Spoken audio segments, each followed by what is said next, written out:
This video will help you sleep and relax. But before we begin, I would like to know which city you're from and what time you're watching this. Now, subscribe to the channel, relax, and let's begin. I need to get this off my chest because it's been bothering me for weeks now, and I still can't make sense of it. I'm not someone who believes in the supernatural or anything like that. I'm pretty grounded, and I usually have explanations for weird things that happen. But this I can't explain. About a month ago, I had heart surgery. Nothing too major, but enough that I needed to stay home and recover for a few weeks. My wife and kids had gone to visit my in-laws for the weekend, leaving me alone at home. They were worried about leaving me, but I insisted I'd be fine. I had my meds, plenty of food, and all I really needed to do was rest. Our house is in Riverdale, a quiet suburban neighborhood with well-kept lawns and friendly neighbors. We've lived here for 6 years and never experienced anything strange. It's the kind of place where you know most people on your street, where kids ride bikes until the streetlights come on. It was a Saturday afternoon around 2 o'clock. I was lying on the couch watching TV, feeling a bit drowsy from my medication, but otherwise okay. That's when I heard it. The unmistakable sound of footsteps coming up our porch steps. They were slow, deliberate steps, like someone was taking their time. At first I thought it might be a package delivery, but then there was a knock at the screen door. Not the main door, but the outer screen door. It wasn't a normal knock either.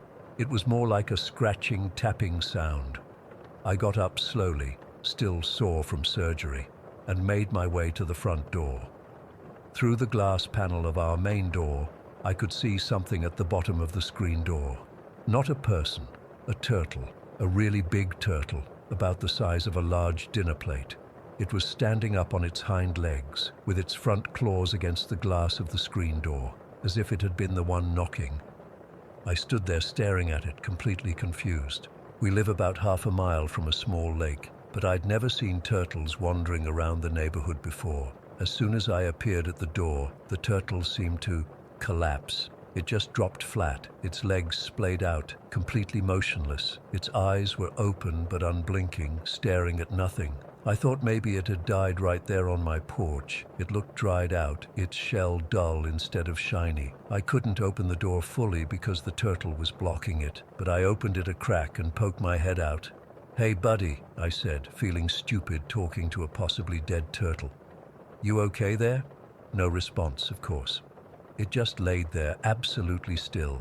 I grabbed my phone and called the local wildlife services. The woman who answered told me to leave it alone, that turtles sometimes play dead when they feel threatened, and that it would probably move along once I went away.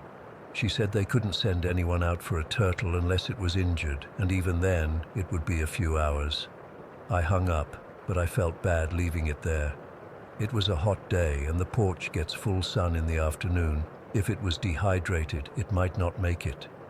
I couldn't fully open the door without pushing against the turtle, which I didn't want to do, so I grabbed a large cup of water from the kitchen and came back. Through the partially open door, I carefully poured some water over the turtle, trying not to drown it, but hoping to help if it was dehydrated. Some of the water pooled around it, and some trickled over its head and shell. After a few seconds, I saw it blink. Then it took a breath, a small movement of its neck. One leg twitched, then another. It seemed like the water had helped. I poured a bit more near its mouth, and I swear it stretched its neck slightly to drink. Relieved that it wasn't dead, I decided to leave it alone as the wildlife lady suggested. I closed the main door, leaving the screen door as it was, and went back to the couch. I was still tired and figured the turtle would wander off once it felt better. About 15 minutes later, I heard the tapping again, knock, knock, knock on the screen door. I got up and went back, and this time the turtle was fully upright. Its head was stretched up high, like it was trying to see into the house. When it saw me, it didn't collapse this time. It stayed upright, staring directly at me. I've never felt stared at by an animal like that before. It was intense, like it knew me or something. I opened the main door again and looked down at it. "What do you want, buddy?" I asked. It just kept staring. Then it stretched its neck toward the crack in the door. I got more water and poured it out for the turtle, which it seemed to drink eagerly. I also set a small plate of water down on the porch within reach of the turtle, figuring it could drink that if it was still thirsty. This time I closed both the main door and the storm door, latching them properly. I went to the kitchen to get myself a snack, then decided to do some light chores since I was up anyway. My doctor had said mild activity was fine as long as I didn't strain myself. I was loading the dishwasher when I realized I hadn't heard or seen the turtle leave. I went back to the front door and looked out. The turtle had moved away from the door but was still on the porch. It was sitting about 3 feet from the door, but oddly, it had one paw extended, touching the glass of the storm door. Just sitting there, touching the door, not moving. I watched it for a minute, and it didn't budge, just kept its paw on the glass. I found this really strange, but figured it would leave eventually. I went back to finish the dishes. Maybe 10 minutes later, there was another knock, 3 clear taps on the glass. I dried my hands and went back to the door, but when I looked out, the turtle was gone, completely gone. I opened the storm door and stepped out onto the porch, looking around. No turtle anywhere. This made no sense. Turtles move slowly, right? How could it have gotten off the porch and out of sight so quickly? I walked down the steps and looked around the front yard. Nothing. I checked under the porch in the bushes beside it, even down the side of the house. No turtle. I stood in the middle of my front yard, feeling completely confused. It was a big turtle, too big to hide easily, and it couldn't have moved far in such a short time, but it was nowhere to be found. I went back inside, feeling uneasy. I double-checked that both doors were locked, then tried to distract myself with TV again. But I kept thinking about the turtle, the way it knocked, the way it stared at me, the way it touched the door with its paw, like it was trying to maintain some kind of contact with the house. With me. The rest of the day passed quietly. My family wasn't due home until the next evening, so I heated up some leftovers for dinner and took my evening medication.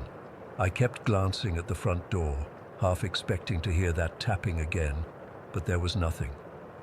I slept on the couch that night, partly because climbing the stairs to our bedroom still tired me out, and partly because, well, I wanted to be near the front door, not because I wanted the turtle to come back, but because I wanted to know if it did. It didn't return that night or the next morning. By the time my wife and kids got home Sunday evening, I had almost convinced myself it was just a strange encounter with a lost and thirsty turtle. Almost. My wife noticed my distraction and asked what was wrong. I told her about the turtle visitor, trying to make it sound amusing rather than disturbing. Maybe it was a pet that escaped, she suggested. Or maybe it came up from the lake looking for food. Maybe, I said. But how did it disappear so fast, and why was it knocking on our door? She laughed. It wasn't knocking, Austin. Its claws probably just scraped the glass when it was trying to climb. That made sense, but it didn't explain everything.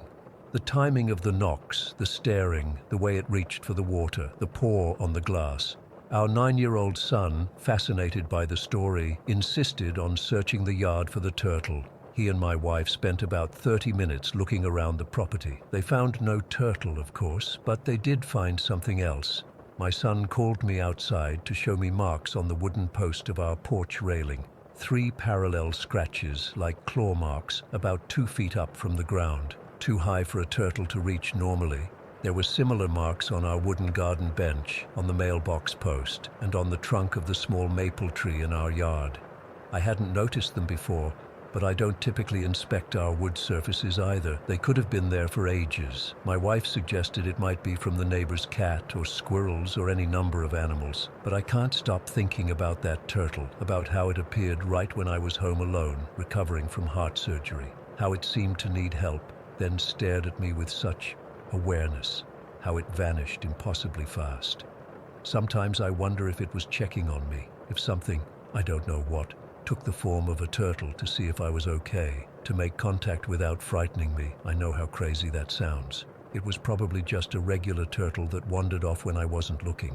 The knocks were coincidences, the claw marks unrelated. But last night I was home alone again while my family was at a school event. I was in the kitchen when I heard it. 3 clear taps on the glass of the front door. When I went to look, there was nothing there, nothing I could see anyway. I haven't told my wife about that part. I don't know what I'd say.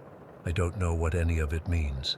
All I know is that I check the porch every morning now, just in case it comes back, just in case it needs water again, just in case it wasn't a turtle at all. Story 2. I've been putting off talking about this for years, but after what happened during Christmas, I can't stay silent anymore. The haunting that's followed me since childhood is still going on, and I need to get this out. I'm hoping someone here might have answers. I was 6 when we moved to Nashville, Tennessee. Our family, my parents, my older sister, and I, were actually moving to escape the weird things happening in our previous home. My parents never directly told me that's why we moved, but I overheard them talking about it late one night when they thought I was asleep. From the moment we stepped into that house in Nashville, something felt wrong about what my family would eventually call the orange room. It was this central space that connected to pretty much every other room in the house. You had to pass through it to get anywhere. The walls were painted this burnt orange color that I hated from day one. Something about that color and that room just felt wrong, like it was watching me. The first real sign that something was off happened when I was about 9. I started hearing train whistles at night. Not the distant kind you might hear if you live near tracks. These were loud and clear, like a train was passing right through our yard. When I asked my parents about it, they looked confused and told me there weren't any train tracks for miles around us. I figured maybe I was hearing things from another neighborhood carried on the wind or something. Then my dad found out something weird when he was replacing some damaged flooring in the orange room. The contractor told him our house contained reclaimed wood from old train tracks. Apparently the builder had used it throughout the house, but mostly concentrated in that central orange room. When my dad told me that, I got goosebumps all over my body. It explained the train whistles, but it also made them so much more disturbing. Why would I hear train whistles from wood? As the years went on, things escalated from weird to terrifying. When I was 12, we had this heavy antique wall clock in the orange room. One night, we all heard this massive crash that shook the whole house. We ran out to find the clock had somehow fallen off the wall, but instead of just dropping straight down, it had landed a good 10 feet away from the wall, right in front of the fireplace. The nail it hung on was still in the wall, completely intact. My dad checked it. It wasn't bent or loose. There was absolutely no reason the clock should have fallen, and definitely no way it should have landed so far from the wall. Physics just doesn't work that way. I started avoiding the orange room whenever possible after that. I'd literally run through it to get to other parts of the house, never wanting to spend more time there than necessary. My sister thought I was being dramatic, but even she couldn't explain away what happened next. One evening when I was around 13, I was alone in my room doing homework. It was getting dark outside, and I had this sudden feeling like I was being watched. I looked up at my window, and I swear to God, there was a face looking in at me. But it wasn't a normal face. It was stretched, like someone had grabbed the top and bottom and pulled. The eyes were too far apart, and the mouth was just wrong. I screamed and ran to get my dad, but by the time we came back, there was nothing there. My dad checked outside, found no footprints in the soft soil beneath my window, and reminded me that my bedroom was on the 2nd floor. No one could have been looking in unless they were on a ladder, which wasn't there. He thought I'd just seen a reflection or something, but I know what I saw. The worst part about living in that house was the photos. We'd take normal family pictures, but whenever we'd take one in the orange room, something would be off. There would be weird shadows that didn't match the lighting, or blurry spots that looked vaguely human-shaped. In one particularly disturbing photo from my 14th birthday, there's clearly a figure standing behind me that nobody remembers being there. It's like a dark outline of a person, but with no clear features, just darkness where a face should be. My mom started refusing to take photos in that room. She never said why, but I think she noticed it too. but nothing compares to the nightmares. They started in our old house when I was about 5. That's what drove us to move in the first place. They stopped completely during the first few months in the Nashville house, and my parents thought whatever had been haunting me was gone. But then they came back with a vengeance, and they were always the same. In the dream, I'd be lying in my bed, unable to move. I could hear a train whistle getting louder and louder, and then I'd feel heat. I'd look down and see fire creeping across the floor toward my bed. I could feel the heat getting more intense, but I couldn't move a muscle. Just as the flames would reach the edge of my bed, I'd wake up drenched in sweat, my heart racing. These nightmares happened at least twice a week throughout my entire childhood. Sometimes I'd wake up with scratches on my arms or legs that I couldn't explain. My parents took me to doctors, therapists, even a sleep specialist, but no one could figure out what was causing them. The nightmares only stopped when I moved away for college. The weirdest thing about that house is that it looked so normal. From the outside, it was just a typical suburban home built in the late 1980s. Nothing special about it, nothing that would make you think it was haunted. But inside that orange room, time felt different. Sometimes I'd walk through it and feel like it took forever to get to the other side, like the room was stretching. Other times, I'd blink and suddenly be on the other side with no memory of crossing. My sister experienced things too. She'd complain about cold spots in the orange room, even in the middle of hot Tennessee summers. Once, she was studying late at night and swears she saw all the furniture in the room shift about an inch to the left, all at once, making this horrible scraping sound. My parents heard the noise too, but they convinced themselves it was just the house settling. The thing that bothers me the most is how my parents have started forgetting incidents. Last year, I brought up the clock incident, and my mum looked at me blankly like she had no idea what I was talking about. My dad remembered, but he insisted the clock had just fallen straight down, not flown across the room. It's like their memories are being altered somehow, while mine remain crystal clear. My parents still live in that house 17 years later. I moved out at 18 and never looked back, but I still have to visit for holidays. The nightmares stopped when I moved away, which confirmed for me that there was something very wrong with that house. During my Christmas visit just last week, something happened that made me finally decide to share this story. My mom collects snow globes, and she has this old one that plays music when you wind it up. The mechanism is stiff. You need both hands to turn it, and you have to really crank it to get it to play. We were all sitting in the living room opening presents, thankfully not in the orange room, and that snow globe, which was sitting on a shelf untouched, suddenly started playing music. All 4 of us froze. My dad got up to check it, confirming that yes, the winding mechanism had definitely been turned.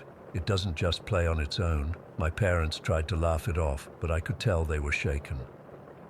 Later that night, I heard them whispering about putting the house on the market. I think after all these years, they're finally ready to admit there's something wrong. I've done some research on the property, trying to figure out if something happened there before the house was built. All I've found is that the area used to be part of a larger property owned by a railroad company back in the late 1800s. There's no record of any specific tragedy or deaths, just that old train connection. I keep wondering if the new owners will experience the same things if my parents do sell. Will they hear the train whistles? Will they have nightmares about fire? Will they feel that wrongness in the orange room? Or is it somehow connected to me and my family? I've tried to rationalize everything over the years. Maybe the train whistles were from somewhere else. Maybe the clock fell because the nail was weak. Maybe the face at the window was just a tree branch. But deep down, I know what I experienced was real. The orange room has haunted me for most of my life, and even though I don't live there anymore, I can't escape the feeling that whatever was in that house is still with me somehow. I still get uneasy whenever I see that specific shade of burnt orange. I still flinch at the sound of train whistles, and sometimes, just sometimes, I wake up in the middle of the night feeling like someone's standing at the foot of my bed, watching me sleep. I don't have any answers, just a lifetime of unexplained experiences tied to one ordinary-looking house built on old train tracks, with one very wrong orange room at its center. Story 3. I've never shared this with anyone outside my closest circle. Even typing this makes my hands shake a bit. But after what happened last week, I need to get this out there. Maybe someone else has experienced something similar. Maybe I'm not crazy. It all started when I was about 6 years old. My family had just moved to a new neighborhood in suburban Ohio, and I quickly became friends with a boy named Peter, who lived 3 houses down. Peter was a year older than me, and I looked up to him like an older brother. His house was this big Victorian-style place, much bigger and older than our cookie-cutter home, with lots of nooks and crannies perfect for hide-and-seek, which became our favorite game. One particular afternoon in late October, Peter's parents were downstairs watching TV while we played upstairs. We'd been taking turns hiding and seeking for about an hour when Peter suggested we could use the attic too. This was exciting because the attic had always been off limits before. His parents had recently cleaned it out, he explained, so now it was okay. When it was my turn to hide, I immediately thought of the attic. I quietly climbed the narrow pull-down stairs and entered the space. It wasn't finished, just exposed wooden beams, loose floorboards, and boxes pushed against the walls. Dust particles floated in the beams of light coming through a small circular window at the far end. The light switch was at the top of the stairs, and I flipped it on, casting a dim yellow glow throughout the space. I decided to hide behind some stacked boxes in the corner. It was the perfect spot. I could see the attic entrance but was well concealed. I remember feeling so clever, thinking Peter would never find me there. After about 5 minutes, the light suddenly went out, just clicked off. The attic plunged into darkness except for that faint glow from the tiny window. At first I thought Peter was playing a trick, turning off the light to scare me, but I hadn't heard anyone come up the stairs. "Peter," I whispered, then louder, "Peter, I know it's you." But there was no answer. No giggling, no footsteps, nothing. Then I heard it, a soft scraping sound from across the attic, like something heavy was being dragged slowly across the wooden floor. My heart started pounding so hard I could hear it in my ears. The sound stopped, and for a few seconds there was complete silence. That silence was worse than the noise, because I could feel something was there, watching me in the dark. I decided to make a break for it. I stood up, planning to run straight for the stairs, but as I took my first step, I saw something move near the window. A silhouette, much taller than either Peter or me. It had a strange shape, broad shoulders that seemed to taper into an oddly shaped head.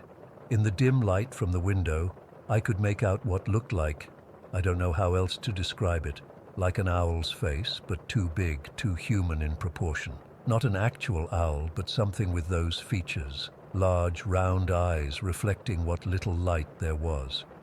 I froze, unable to scream or move. The thing tilted its head, just like an owl might, studying me.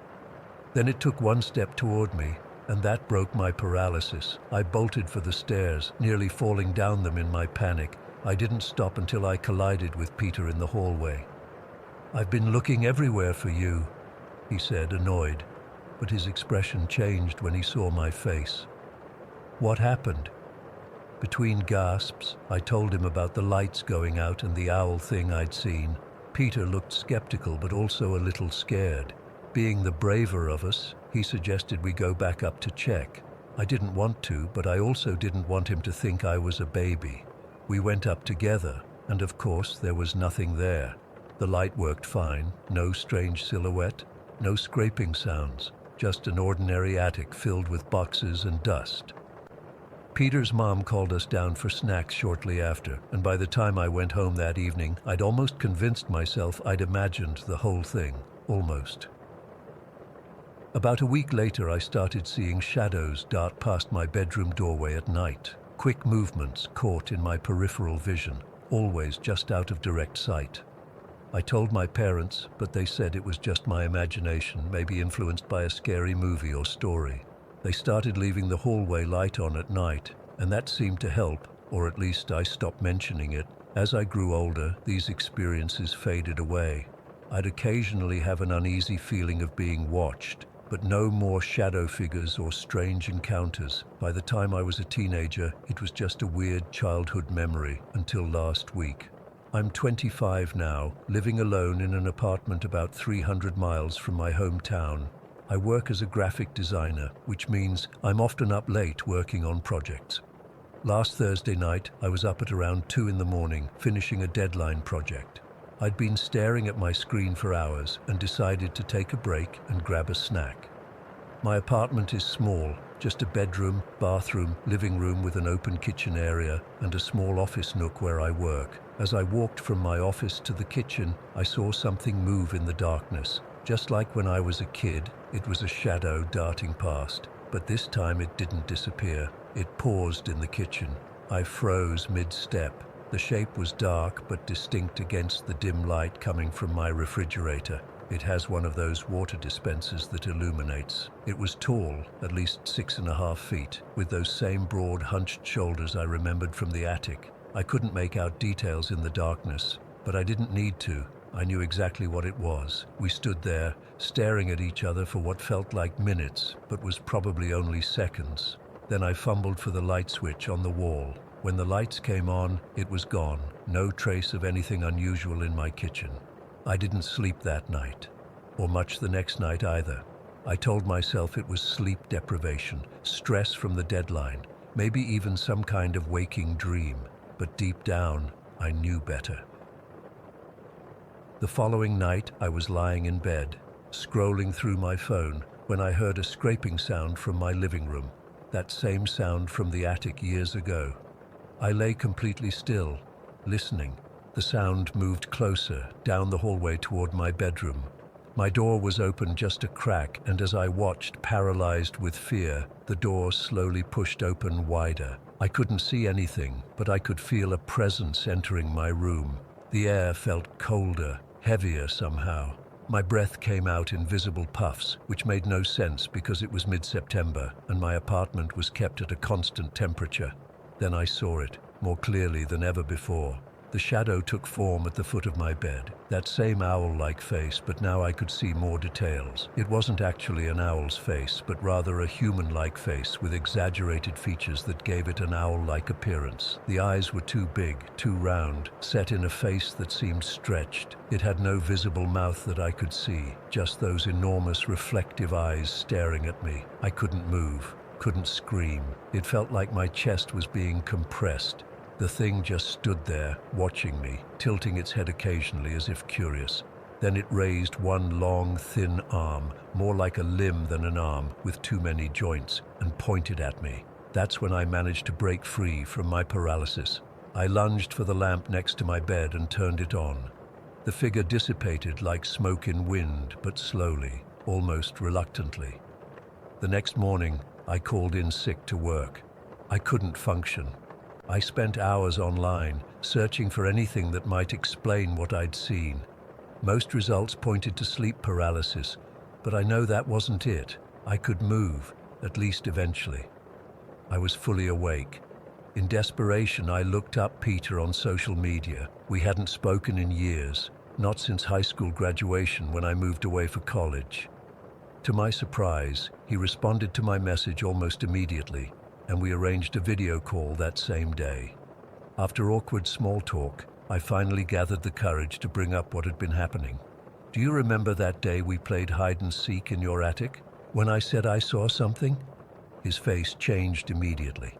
The casual smile disappeared, replaced by a serious expression I'd never seen on him before. Lucas, I need to tell you something about that house, he said slowly. Something my parents only told me after we moved out when I was 16. According to Peter, the house had a history his parents had discovered only after purchasing it. The property had originally been a different structure entirely, torn down in the 1970s after it had been used for some kind of occult gatherings. Peter wasn't clear on all the details. His parents had shielded him from most of it, but he said there had been mentions of satanic rituals, animal sacrifices, the works. The house Peter's family lived in had been built on the same foundation, and shortly after moving in, they'd experienced strange phenomena, items moving, odd noises, cold spots. Nothing as direct as what I'd seen, but enough to disturb them. Peter's mother, who was religious, had hung blessed items throughout the house, especially in the attic, which had been the center of the activity.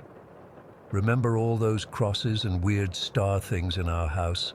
Peter asked. "Those weren't just decoration. My mom had a priest come and everything." This revelation hit me like a truck. All these years, I'd tried to convince myself I'd imagined the whole thing, that it was just the overactive imagination of a scared kid. But now I wondered, what if something from that house had attached itself to me that day? What if it had followed me home and somehow stayed dormant all these years, only to resurface now? The consistency of what I saw, the same owl-like entity as a child and as an adult, makes me think this isn't psychological.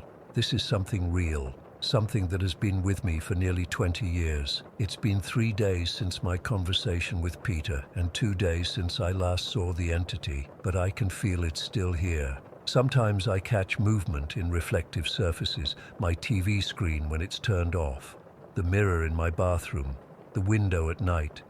Just brief glimpses of that same silhouette, watching and waiting. I don't know what it wants or why it chose me. I don't know if it's a ghost, a demon, or something else entirely. All I know is that something found me in that attic when I was 6 years old, and it's been with me ever since. Something that has waited patiently for almost 2 decades to make itself known again, and now I can't shake the feeling that it's done waiting. Story 4.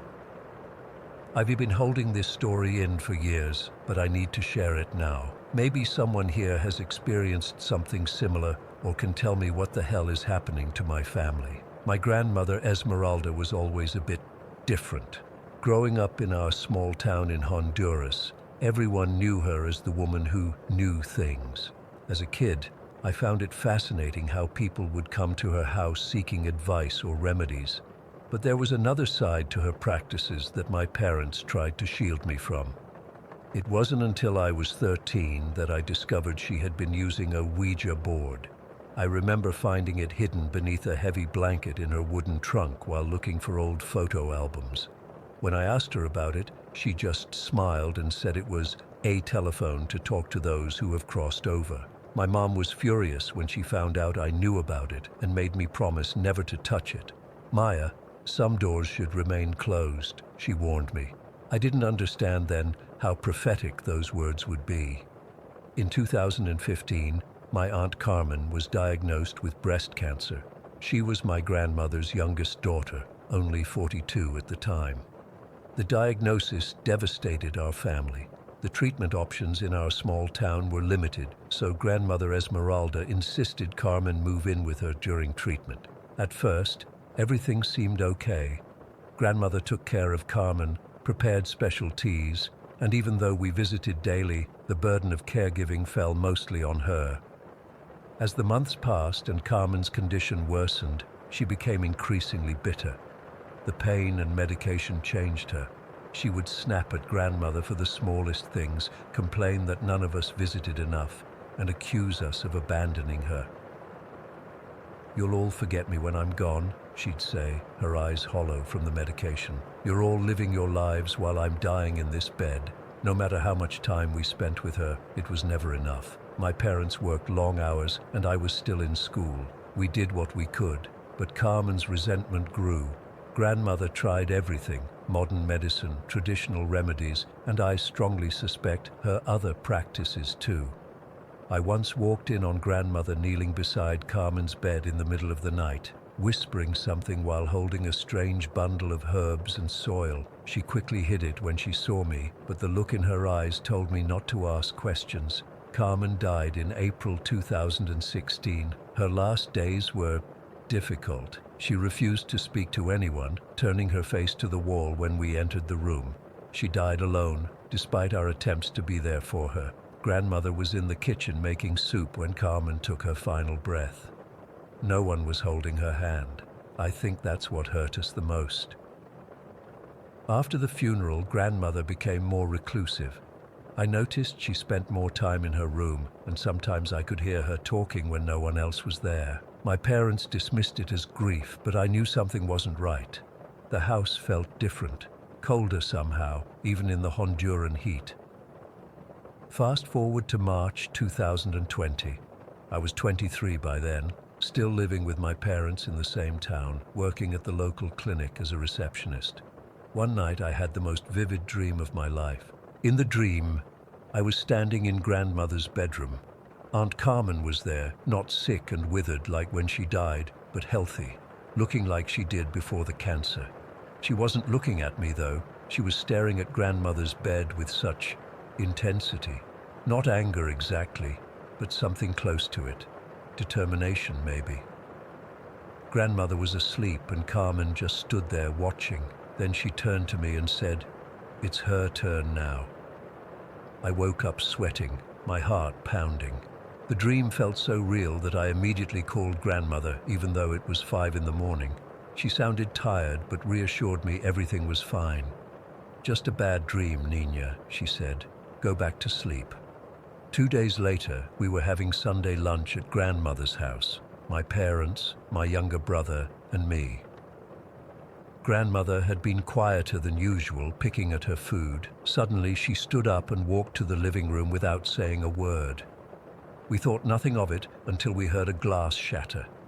We rushed in to find grandmother standing in the middle of the room, pale as a ghost, staring at the corner near her old rocking chair. "Carmen," she whispered.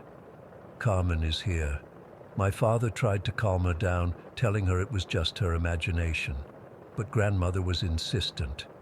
"She's standing right there," she pointed with a shaking finger. "She's wearing the blue dress we buried her in." None of us saw anything, but the temperature in the room had dropped dramatically. I could see my breath, even though it was 85 degrees outside. Grandmother clutched her chest suddenly, gasping for air. Her eyes were fixed on that empty corner as she collapsed. My father caught her before she hit the ground, but it was too late. By the time the ambulance arrived, 15 minutes later, Grandmother Esmeralda was gone. The doctors later said it was a massive heart attack. While cleaning out grandmother's house the following week, I discovered something that made my blood run cold. Hidden throughout the house were small bags filled with cemetery soil, tucked into drawers, under mattresses, and behind picture frames. In her bedside table, wrapped in a silk scarf, was the Ouija board I'd seen all those years ago. But now it had strange symbols carved into it that weren't there before, and the planchette was warm to the touch, even though the house had been empty for days. My mother wanted to throw everything away, but my father, always respectful of his mother's ways, insisted we pack everything carefully. "We don't understand these things," he said. "Better not to disturb them." That night I took the Ouija board home against my better judgment. I just needed to understand what grandmother had been doing, what connection it had to Aunt Carmen and her sudden appearance. I placed it on my desk, intending to examine it more closely, but couldn't bring myself to touch it again. Instead, I fell into an exhausted sleep. The dream I had that night will haunt me forever. I was back in grandmother's house, but it looked different. Older, shadows stretching from every corner. I was following grandmother as she walked through the halls. She was wearing her funeral clothes, moving with purpose through the darkened house. She stopped at every doorway, placing something small at each threshold, the little bags of soil. "Grandmother," I called out, but she didn't hear me or chose not to respond. She continued her strange procession until she reached the back door. When she opened it, I expected to see the small garden she had loved so much. Instead, there was nothing but impenetrable darkness, and standing at the edge of that darkness was Aunt Carmen. "You opened the door," Carmen said, her voice hollow, echoing as if coming from somewhere much deeper than her throat. "Now it can never be closed." Grandmother nodded sadly. "I know. I was trying to bring you back." "You did," Carmen replied, reaching out her hand. "And now I'm taking you with me. But first, someone else has to join us." They both turned to look at me then, and I realized with horror that they could see me after all. Carmen pointed at me and grandmother's face crumpled in despair. "No," grandmother whispered. "Not her. Please, not her." I tried to run, but my feet were rooted to the spot. Carmen began walking toward me, grandmother trailing behind her like a shadow. "The circle must be completed," Carmen said, her face transforming as she got closer, becoming something less than human, her eyes black holes in her face. I woke up screaming, my sheets soaked with sweat.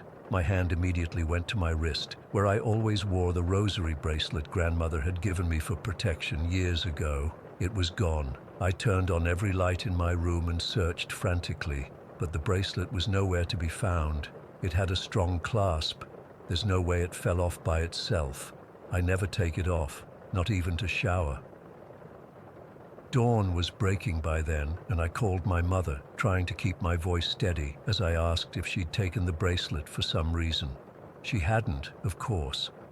When I told her about my dream, she fell silent for so long I thought we'd been disconnected. "Maya," she finally said, "your cousin Daniela is in the hospital. She collapsed last night with the same symptoms as your grandmother. The doctors don't know what's wrong." Daniela is Carmen's daughter. She's only 19. That was 3 days ago. Daniela is still unconscious, and the doctors are baffled. I've barely slept since then, terrified of what I might see if I close my eyes. Last night, I thought I heard grandmother's voice calling my name from the corner of my room. When I looked, there was nothing there, but the Ouija board on my desk moved, just slightly, just enough for me to notice. I don't know what grandmother did with that board or what door she opened trying to contact Carmen, but I'm certain now that whatever came through wasn't Carmen, not really, and it's not finished with our family. I've tried to destroy the board. I tried burning it, but the matches kept going out. I tried breaking it, but the wood feels like stone now. I even tried burying it, but I swear I could hear it calling to me from beneath the soil, and by morning it was back on my desk, not a speck of dirt on it. I'm writing this because I don't know what else to do. I'm afraid to sleep, afraid of who might be next. My rosary is still missing, and last night I found one of grandmother's soil bags under my pillow. I never put it there.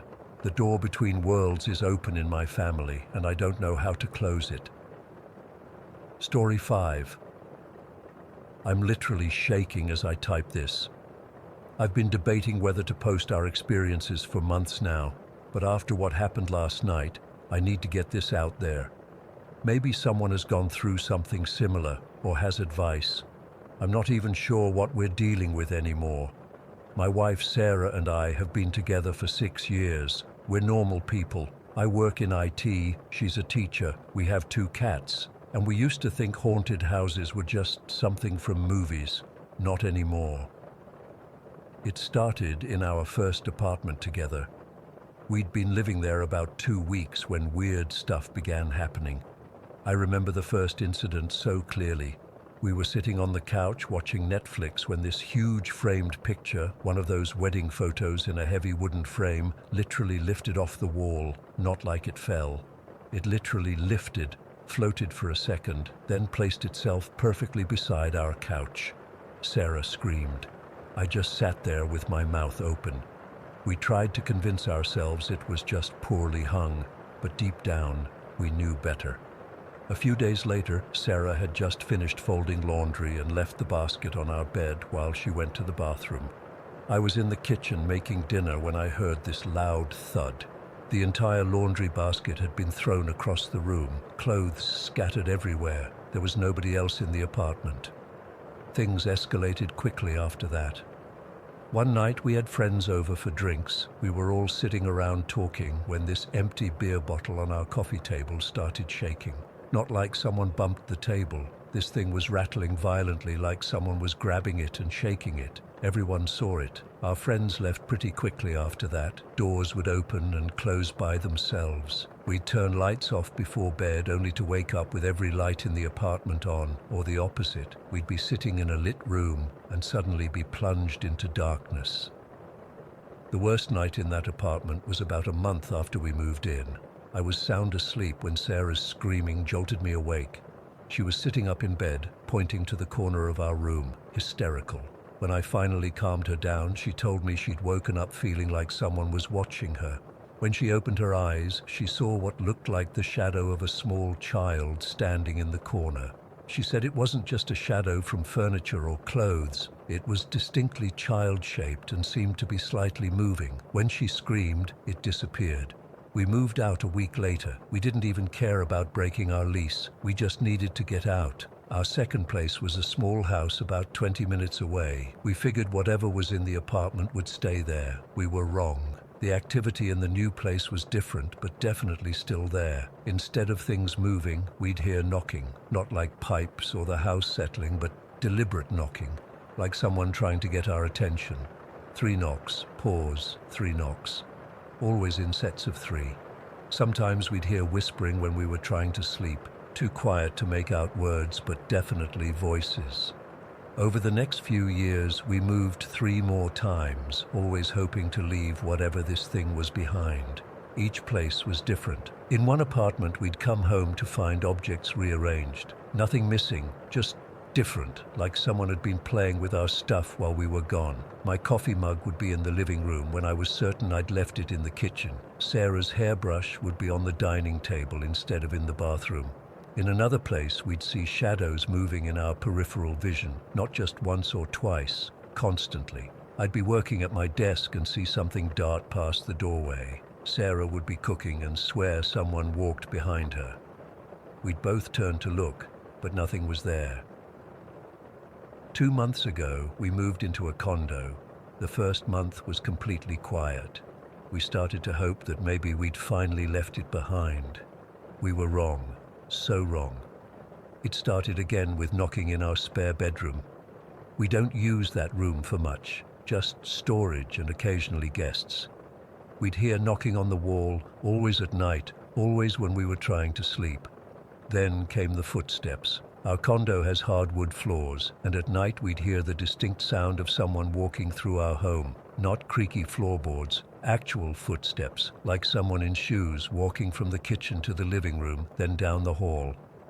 Last night is what finally broke me. Sarah and I were on the couch watching TV with our cats. Our youngest, Luna, was curled up between us, half asleep. Suddenly, she sat up straight, her eyes wide open, staring intently at something in the empty space in front of us. Her head started moving up slowly, like she was watching something rising from the floor. Then she started making these little marching movements with her front paws, like she was trying to follow something. Sarah grabbed my arm so tight it left marks. We both sat there frozen, watching Luna. She jumped down and started walking toward the hallway that leads to our bedroom, her head making these jerky movements like she was watching someone walk that we couldn't see.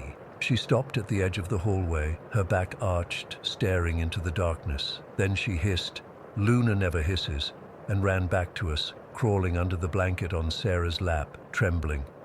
We slept with the lights on last night. I didn't sleep much at all, actually. I kept thinking about how this thing has followed us through 5 different homes now. It's not the places that are haunted. It's us, or it's attached to us somehow. It knows our patterns, adapts to new environments. In the first place, it was aggressive, moving things, making noise. When that scared us enough to move, it changed tactics, became more subtle, but still present. I've started wondering if it's trying to communicate or just torment us. Is it a child, an adult? Is it even human? I don't know anymore. I just know that running doesn't help. We've tried sage, salt lines, prayers. Nothing works for long. The truly terrifying part is knowing that if we move again, it's coming with us. There's no escape. Last night, while Sarah was finally sleeping, I swear I heard a child's laughter from our spare room. Not happy laughter, the kind that raises the hair on your arms. When I got up the courage to check, the room was empty, but it was ice cold, like see your breath cold, even though the rest of the condo was warm. This morning, Sarah found her wedding ring in the middle of the kitchen floor. She never takes it off, especially not at night, and definitely not in the kitchen. It was just sitting there, perfectly centered on the tile, like someone had placed it there deliberately for us to find. I've started documenting everything. Times, dates, exactly what happens. Maybe there's a pattern I'm missing. Maybe whatever this is wants something from us. And if we figure it out, it'll leave us alone. Or maybe it just enjoys our fear. Sarah thinks we should try to communicate with it using a spirit board, but honestly, that terrifies me even more. What if we make it stronger? What if there's more than one? I'm writing this from a coffee shop because I can't stand being in our condo right now, but I have to go back eventually. Sarah's there alone, and that worries me too. Whatever this is, it seems to be getting more bold, more present. The worst part is how people react when we try to explain. Friends think we're exaggerating or just experiencing normal house noises. My parents suggested carbon monoxide testing. We did it, levels normal. Sarah's sister thinks we're playing an elaborate prank. Nobody believes that something could follow us from home to home like this, but it does. It's real. And I don't know what to do anymore. I need to head home now. Sarah just texted saying Luna is staring at the spare bedroom door and won't move. She's alone and scared. If anyone has experienced anything like this or has any actual advice beyond the usual sage and salt, please let me know. I'm desperate at this point. I just want our normal life back. Has anyone else ever had something follow them from home to home like this? How do you get rid of something that isn't tied to a place but to you? Story 6. I've never really talked about this before, not even with my dad. It happened 7 years ago when I was 16, living in Palmdale, California with my father. We weren't rich by any means. Home was a double-wide in the Desert Palms mobile home park on the outskirts of town. Not the worst place to live, but definitely not the nicest either. I should mention that I've always been what you'd call paranoid. Not in the clinical sense, just super cautious. Ever since I was a kid, I've had this habit of checking locks, windows, doors, making sure everything was secure before I could relax. My dad used to laugh about it, calling me his little security guard, but he never tried to stop me. I think after my mom left when I was 9, he understood I needed these little routines to feel safe. So every night before bed, I'd do my perimeter check. Walk around the whole trailer, check all the windows, rattle the doors, make sure everything was locked up tight. It was just part of my routine, like brushing my teeth or taking a shower. The night it happened was in October. It wasn't particularly cold out, maybe mid-60s, which is pretty normal for a fall evening in the Antelope Valley, but something felt off. I remember finishing up some homework around 11:30 at night. Dad had already gone to bed. He had to be up at 5 for his construction job, and I was about to start my usual check before turning in. The moment I stood up from my desk, I felt this weird heaviness in the air. It's hard to explain if you've never experienced it. It was like the air had become thicker, more resistant, and it was cold. Not just normal nighttime cool, but unnaturally cold, like standing in front of an open freezer. The weird thing was, our AC wasn't even running. Usually during my nightly rounds, I could hear Mr. Rodriguez across the street playing his old classic rock albums. The guy was partially deaf and didn't realize how loud his music was. But that night, complete silence. No music, no dogs barking in the distance, not even the crickets that usually sang non-stop. Just nothing. I started my check anyway, thinking maybe a storm was rolling in. The Antelope Valley gets these weird pressure changes sometimes before a big weather system moves through. But the sky was clear when I peeked through the blinds, stars everywhere, not a cloud in sight. Now normally, I'd start in my bedroom, work my way through the hallway to the kitchen, check the back door, then circle around to the front door, step outside to make sure nothing looked out of place, then lock up and go to bed. But that night, for some reason I still can't explain, I didn't exit through the front door. Instead, I continued through the house. I remember reaching this small hallway that connected to our living room. It wasn't much, maybe 8 feet long, just enough space to hang a few family photos on the wall. As I stepped into it, the temperature suddenly changed. While the rest of the house felt cold, this hallway felt hot, like desert in the middle of summer hot. My first thought was that maybe the heating vent in that section was malfunctioning, but we didn't even have the heat on. The further I walked down that short hallway toward the living room, the hotter it got. And not just the temperature, the air pressure was changing too. It felt like when you're driving up a mountain and your ears need to pop, except much more intense. By the time I reached the end of the hallway, it was hard to breathe, like something was pushing against my chest. Our living room had this sliding glass door that led out to a small covered porch area. Nothing fancy, just enough space for a couple of plastic chairs and Dad's old charcoal grill. The door had vertical blinds that were closed, but even without seeing outside, I absolutely knew something was out there. Something was waiting on the other side of that door. Every instinct in my body was screaming at me to turn around, go back to my room, lock the door, and hide under the covers until morning, but I couldn't move. It was like my feet were rooted to the spot. The pressure in the room was so intense now that my ears were ringing and sweat was pouring down my face despite the fact that I'd been freezing just moments before. I stood there staring at the door for what felt like forever. Then, against every survival instinct I possessed, I found myself moving toward it. It wasn't like I was being physically pushed or pulled. It was more like I felt compelled to check, to confirm what I already knew. Something was out there, and it wanted to come in. When I reached the door, I could feel the glass vibrating slightly, though there wasn't any wind. The metal frame was hot to the touch, like it had been sitting in direct sunlight all day, even though it was the middle of the night. The blinds were perfectly still, but somehow I could sense movement on the other side, not seeing it, just knowing it was there. And then, God help me, I reached for the doorknob. The moment my fingers touched the metal, it was like I'd stuck my hand into an electrical socket. Not pain exactly, but this overwhelming surge of emotion. Pure, undiluted rage flooded into me. Hatred so intense it made my vision blur. I'd never felt anything like it before. This raw, primal fury that wanted to destroy, to hurt, to kill. The scariest part, I knew instantly that these emotions weren't mine. They were coming from whatever was standing on the other side of that door.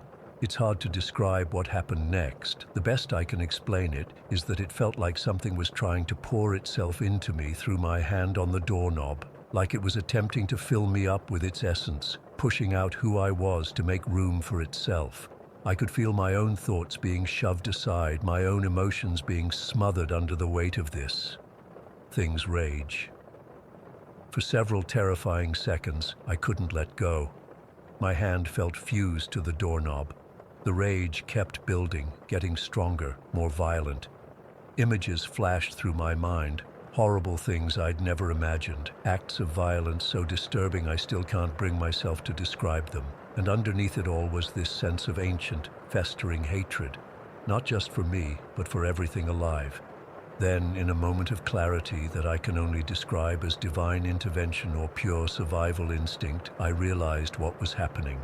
This thing, whatever it was, wanted me to open the door. It couldn't come in unless I invited it, and touching the doorknob had created enough of a connection for it to start working on me, trying to compel me to turn the knob and slide the door open.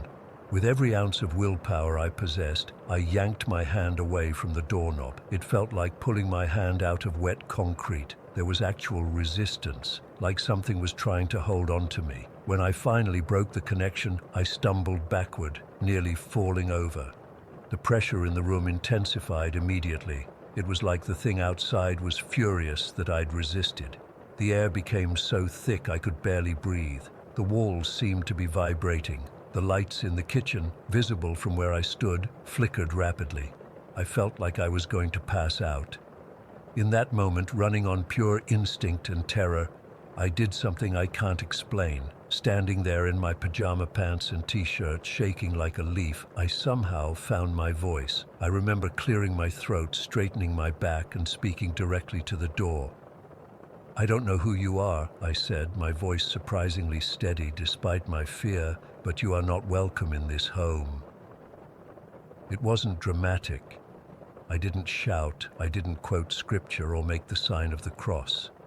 I just stated as firmly and clearly as I could that it wasn't welcome here. I don't know why I thought that would work, but something in me just knew it was the right thing to say. The effect was immediate. The pressure dropped so suddenly that my ears popped painfully.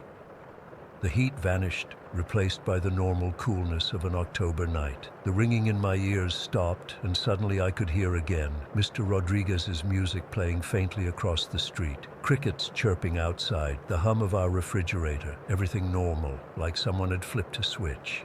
I stood there for several minutes, not moving, barely breathing, waiting to see if it would come back, but nothing happened. Whatever had been out there was gone. I didn't sleep at all that night. I sat on the couch with all the lights on, jumping at every little noise until the sun came up.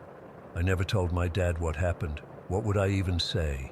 "Hey Dad, I think some kind of evil entity tried to possess me last night through the patio door." He would have thought I was losing my mind. The whole thing lasted maybe 15 minutes total, but it changed me forever. I've never been able to explain what happened that night. Was it a ghost? A demon? Some kind of energy entity? I don't know. All I know is that something evil came to our door that night, something that wanted in, and somehow I managed to turn it away. We moved out of that trailer park about 6 months later when Dad got a better job closer to Lancaster. I never experienced anything like that again, but I still do my perimeter checks every night. Only now, I'm not just checking for unlocked windows or doors. I'm checking for that feeling, that unnatural pressure, that wrongness in the air. And I never, ever touch a doorknob if something feels off. Sometimes I wonder what would have happened if I'd opened that door. What would have come through? What would it have done? Those questions keep me up at night more often than I'd like to admit. All I know for certain is that for a few minutes on an ordinary October night in Palmdale, something evil came calling, and by some miracle, I knew not to let it in. Story 7. I still get goosebumps whenever I drive through Tennessee on I-40, especially during storms. It's been almost 40 years since that night in the summer of '85, but I remember every detail like it happened yesterday. My 17-year-old daughter, Melissa, and I were driving back to Nashville after visiting my sister in Knoxville. We should have waited until morning when the weather cleared up, but I was stubborn about getting home that night since I had work the next day. The storm hit us about an hour into our drive. It wasn't just rain.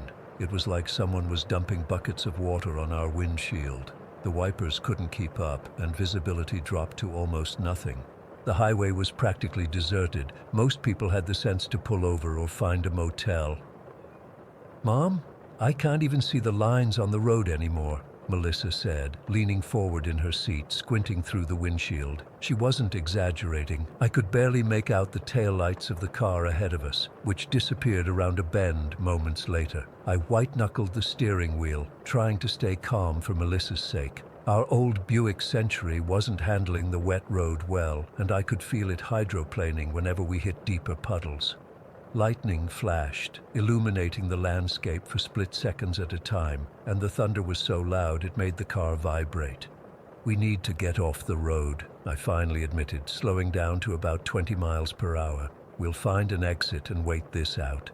Just as I said that, I spotted an exit sign through the rain. I couldn't read what it said. The rain was too heavy, but I didn't care. Any exit would do. I flipped on my turn signal, even though no one was behind me, and carefully took the off-ramp. The exit led to a small, unmarked road that seemed to wind through nothing but darkness and trees. I drove slowly, terrified of running off the road. Then, like a mirage in the desert, I saw it, a brilliantly lit gas station about a quarter-mile ahead. The lights were so bright they cut through the rain like a beacon.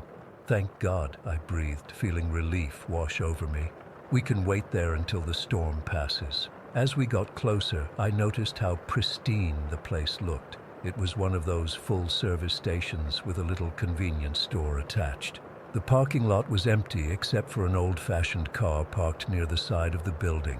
The sign above the station read Oak Ridge Fuel and Service in bright red letters. I pulled up to the pumps, but as I tried to stop, the car slid in some mud and got stuck about 20 feet from the station. The wheels spun uselessly when I tried to accelerate. "Great," I muttered. "Just great." "Should I get out and push?" Melissa offered. "No, honey. It's pouring. Let's go inside and see if they have a phone to call a tow truck." We grabbed our purses and made a dash for the entrance. Despite only being outside for seconds, we were soaked by the time we pushed through the glass door. The inside of the station was spotless, unnaturally so. The linoleum floor gleamed like it had just been waxed, and every shelf was perfectly stocked and organized. The fluorescent lights overhead were so bright they almost hurt my eyes after the darkness outside. Standing behind the counter were two men in perfectly pressed suits. Not uniforms, actual business suits, complete with ties. One was tall and thin with slicked-back gray hair, and the other was shorter with a round face and a meticulously trimmed mustache. They both smiled at us as we entered, but their expressions were just a little too wide, too forced. "Welcome, ladies," the tall one called out cheerfully. "Terrible night to be on the road, isn't it?" His voice was oddly animated, like a radio announcer from the 50s. It didn't match the late hour or the fact that we were dripping wet in their immaculate store. "Yeah, it's pretty bad," I said, trying to keep my voice steady. Something felt off, but I couldn't put my finger on what. "Our car got stuck in some mud in your lot. Do you have a phone we could use to call a tow truck?" The men exchanged a quick glance before the shorter one said, "Oh my, stuck in the mud. That's no good at all. But don't you worry. We have plenty of towing services around here." He reached under the counter and pulled out a thick yellow phone book. When he opened it, I noticed something strange. There were dozens of pages, but they all seemed to list tow truck companies. Just page after page of them. Let's see. Smith's Towing, Johnson Brothers, Oak Ridge Quick Pull. Oh, I know. Whiteside Towing is the best. They'll have you out in a jiffy. I peered at the phone book, trying to get a better look. The town name at the top read Crossville Junction. I'd never heard of it, and I'd lived in Tennessee my whole life. "Where exactly are we?" I asked. I couldn't read the exit sign in the rain. The tall man's smile twitched slightly. "Why, you're in Crossville Junction, ma'am. Best little town in Tennessee, though we don't make it onto many maps. Too small, you see." Too small for maps, yet they had a phone book with what looked like hundreds of towing companies. That didn't add up. Before I could ask anything else, the shorter man was already dialing a rotary phone. He spoke briefly, his voice too quiet for me to hear what he was saying, then hung up. "All set. Whiteside will be here in just a few minutes. Isn't that wonderful?" Melissa tugged at my sleeve and whispered, "Mom, this place is weird. Look at their clothes." I hadn't paid much attention before, but now I realized their suits weren't just formal. They were outdated, like something from an old movie. The cut of the lapels, the wide ties. No one had dressed like that in decades. The men continued to smile at us, barely blinking. The taller one gestured to a coffee pot in the corner. "Would you ladies like some coffee while you wait? It's fresh, just made it 10 minutes ago." "No, thank you," I said quickly. "We're fine." Melissa wandered over to look at some candy, while I tried to make small talk, hoping it would ease the growing sense of unease I felt. "So, have you owned this place long?" "Oh yes," the tall one said, his smile never wavering. "We've been here a very, very long time. Longer than you might think." Before I could respond, headlights swept across the windows as a vehicle pulled up outside. It was a tow truck, a pristine white one that looked brand new but was styled like something from the 50s. Two more men in similar outdated suits climbed out and walked toward our car. "That was fast," I said, surprised. "Whiteside is always prompt," the short man said. "Shall we go see about your car?" We followed them outside, where the rain had mysteriously lightened to a gentle drizzle. The tow truck men were already examining our car, looking at the mud with strange expressions, almost like disappointment. "You almost made it out on your own," one of them said, sounding oddly accusatory. "Just a few more feet and you would have been clear."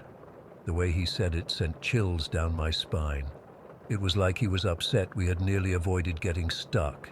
They hooked up our car quickly and pulled it free. The whole process took maybe 5 minutes. When they finished, one of them handed me a bill, $30, which seemed excessive for 1985, especially for such a simple job.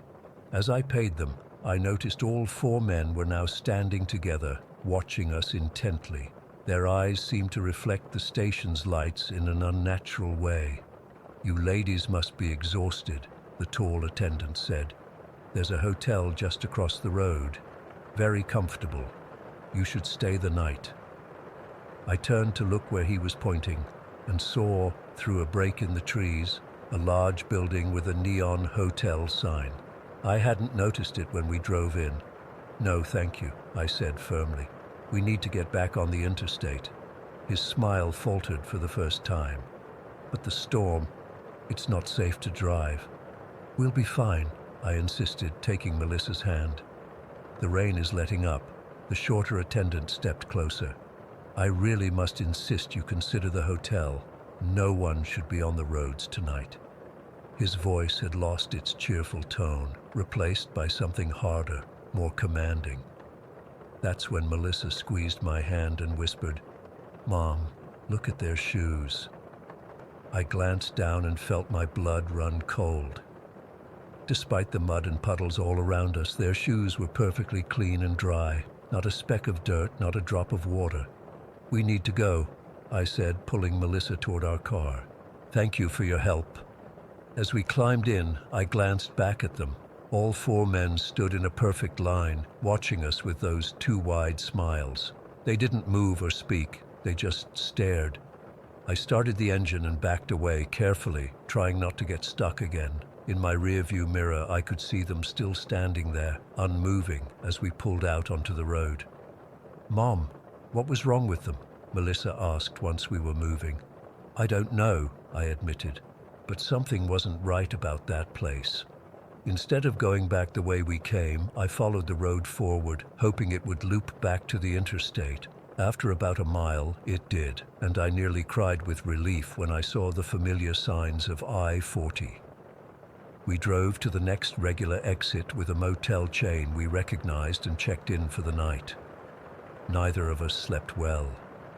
Every time I closed my eyes, I saw those men standing in a line, smiling those frozen smiles. The next morning was clear and sunny. We continued our journey home, but on the way back a few days later, I decided to look for that exit again. I wanted to prove to myself that there was a rational explanation for the strangeness we'd experienced. "Remember which exit it was?" I asked Melissa as we approached the area. "I think so," she said, watching carefully. "It should be coming up soon." We both kept our eyes peeled, but something impossible happened, or rather, didn't happen. The exit wasn't there. We passed from one numbered exit to the next, with no unmarked exit between them. "Maybe we miscounted," I suggested, not believing it myself. In the years that followed, I drove that stretch of I-40 dozens of times, sometimes specifically looking for that exit. It was never there. I checked maps, asked locals, even called the Tennessee Department of Transportation once. No one had ever heard of Crossville Junction. I've tried to rationalize it. Maybe we were more lost than I realized. Maybe stress and exhaustion made us imagine things being stranger than they were. But deep down, I know what we experienced was real. Sometimes, when I drive that stretch of highway during storms, I watch the exits carefully, half afraid, half hoping to see that unmarked ramp again. I never have. Whatever that place was, that perfect gas station with its inhuman attendants and their too wide smiles, it seems to exist only when it wants to be found, and only by certain people. I still wonder what would have happened if we'd stayed at that hotel. I don't think we would have checked out the next morning. I don't think we would have checked out at all. Story 8. I still can't explain what happened that night in Willowbrook. Sometimes I try to convince myself it was just a nightmare, but deep down, I know better. This happened over 15 years ago, but I remember it like it was yesterday. I was 14 at the time, living with my mom, my younger sister Emma, and my mom's boyfriend Derek in this absolute dump of a house on the edge of town. The place was a wreck, peeling paint, creaky floors, and this musty smell that never went away no matter how much air freshener my mom sprayed. We'd only been there for about 6 months, but it felt like an eternity. Derek was complicated. When he was sober, he could be okay. He'd play video games with me or help fix stuff around the house, but those moments were getting rarer. He'd lost his job at the factory about 2 months after we moved in, and things spiraled from there. He started using again, pills mostly, sometimes other stuff I couldn't identify. And when he was high, he'd go on these wild rants about demons and spirits and how the veil was thin in our house. Mom would just roll her eyes and tell him to knock it off, especially when Emma was around. She'd say, "Derek, stop filling the kids' heads with that nonsense." But when she'd leave for her night shift at the hospital, it was just us and Derek, and those nights were the worst. That specific night, God, I wish I could forget it. Mom had left for work around 6 in the evening. Emma had gone to bed early with a fever, and Derek was in one of his states. He'd been pacing around the house all afternoon, muttering about visitors and checking the locks repeatedly. I tried to ignore him by playing on my PlayStation, but our TV was in the living room, and Derek kept wandering in and out, making it impossible to focus. Around midnight, Derek finally passed out in my mom's bedroom. I remember feeling relieved. Finally, some peace and quiet. I was exhausted, but didn't want to go to my bedroom because it was right next to my mom's, and Derek would sometimes wake up and start his ramblings again in the middle of the night. So I decided to crash on the living room couch instead. It was this old, sagging thing with scratchy fabric, but it was far enough from Derek that I thought I could get some decent sleep. The living room had this large window that faced our front yard and the street. Most of our windows had these cheap plastic blinds, but this one had a section near the bottom that was broken. Mom had rigged up a blanket with thumbtacks to cover it, but the air conditioning unit was right there, so there was always this gap where the cold air came in. I remember making a little nest on the couch with my pillow at the end, nearest to the AC, because even though it was early October, it was still pretty warm in Willowbrook. I fell asleep watching some late-night show with the volume turned low, just enough to drown out the creaks and groans of our crappy house. I woke up suddenly, completely disoriented. The TV was still on, but it was just static now. The station must have gone off air. The blue-gray light from the screen was the only illumination in the room. My neck was stiff from the awkward angle, and for a moment I couldn't remember why I was on the couch instead of in my bed. I had no idea what time it was. My phone was charging across the room, and I couldn't see the cable box from where I was lying. I remember thinking I should just go to my actual bed, but I was groggy and didn't want to risk waking Derek. So I shifted a bit to look out the window gap, hoping to get some sense of the time from how dark it was outside. That's when I saw him. Just on the other side of the window, standing in our front yard, was a boy. He looked maybe 8 or 9 years old. He was wearing a Little League uniform. I remember the bright red cap and jersey clearly, though the team name was too faded to make out. But everything about him was wrong. His skin was this ashen gray color, not like someone who's sick, but like all the color had been drained out, and he was just standing there, completely still, looking up directly at me. I think what freaked me out most were his eyes. They were these black, hollow things. Not like normal eyes at all. They looked like empty sockets, but somehow I could tell he was staring right at me, and there was this overwhelming sadness coming from him. Not like a kid who dropped his ice cream cone sad, but like a deep, soul-crushing sorrow that no kid should ever feel. I couldn't move. It was like my entire body had turned to stone. I wasn't even breathing. I wanted to scream, to run to my mom's room, to hide under the blankets, anything. But I physically couldn't do any of it. All I could do was stare back at this thing that looked like a little boy, but clearly wasn't. I don't know how long we stayed like that. It could have been seconds or minutes. Time just stopped making sense. Then I heard footsteps behind me, slow and deliberate across our creaky floors. I couldn't turn to look, but I knew it was Derek. A part of me was relieved. Another person meant I wasn't alone with whatever was outside our window. But another part of me was terrified that Derek was in one of his states again. He walked up behind the couch, so close I could smell the cigarettes on his clothes. He leaned down, his mouth right next to my ear, and whispered, "You see him too?" Not a question, a statement. And that's when true panic set in. Because if Derek could see him too, then this wasn't a nightmare or my imagination. This was real. I still couldn't speak, couldn't move. Derek straightened up and walked around the couch toward the window. I wanted to scream at him to stop, to get away from there, but no sound came out. Derek reached the window and slowly pulled up the part of the blind that was still intact, making the view of the boy even clearer. "He's been coming for weeks," Derek said, his voice unnaturally calm. "Always around 3 in the morning, just standing there, watching." The boy's hollow eyes shifted slightly to focus on Derek. I felt a wave of cold wash over me, like someone had opened a freezer door right in my face. The air in the room felt heavy, like it was pressing down on my chest. Derek put his hand against the window glass. "What do you want?" he asked the boy. "Why do you keep coming here?" The boy's mouth didn't move, but I swear I felt something pass between them, some kind of communication I wasn't part of. Derek nodded slowly, like he was understanding something. "The baseball field," Derek muttered. "Behind the old mill? That's where it happened?" Another pause. Derek nodded again. "I can't help you with that," Derek said. "You need to move on." The boy's expression didn't change, but somehow the sadness intensified. I felt tears running down my cheeks, though I wasn't consciously crying. It was like his emotions were spilling over into me. Then, without any warning, the boy turned and walked away from the window. Not like a normal kid would walk. There was something off about his movement, like he was floating just a centimeter above the ground. He walked across our front yard toward the street, and then he just wasn't there anymore. One moment he was visible in the glow of the streetlight, and the next he had vanished. As soon as he disappeared, it was like a spell broke. I could move again, and I immediately scrambled off the couch, backing away from the window. What the hell was that?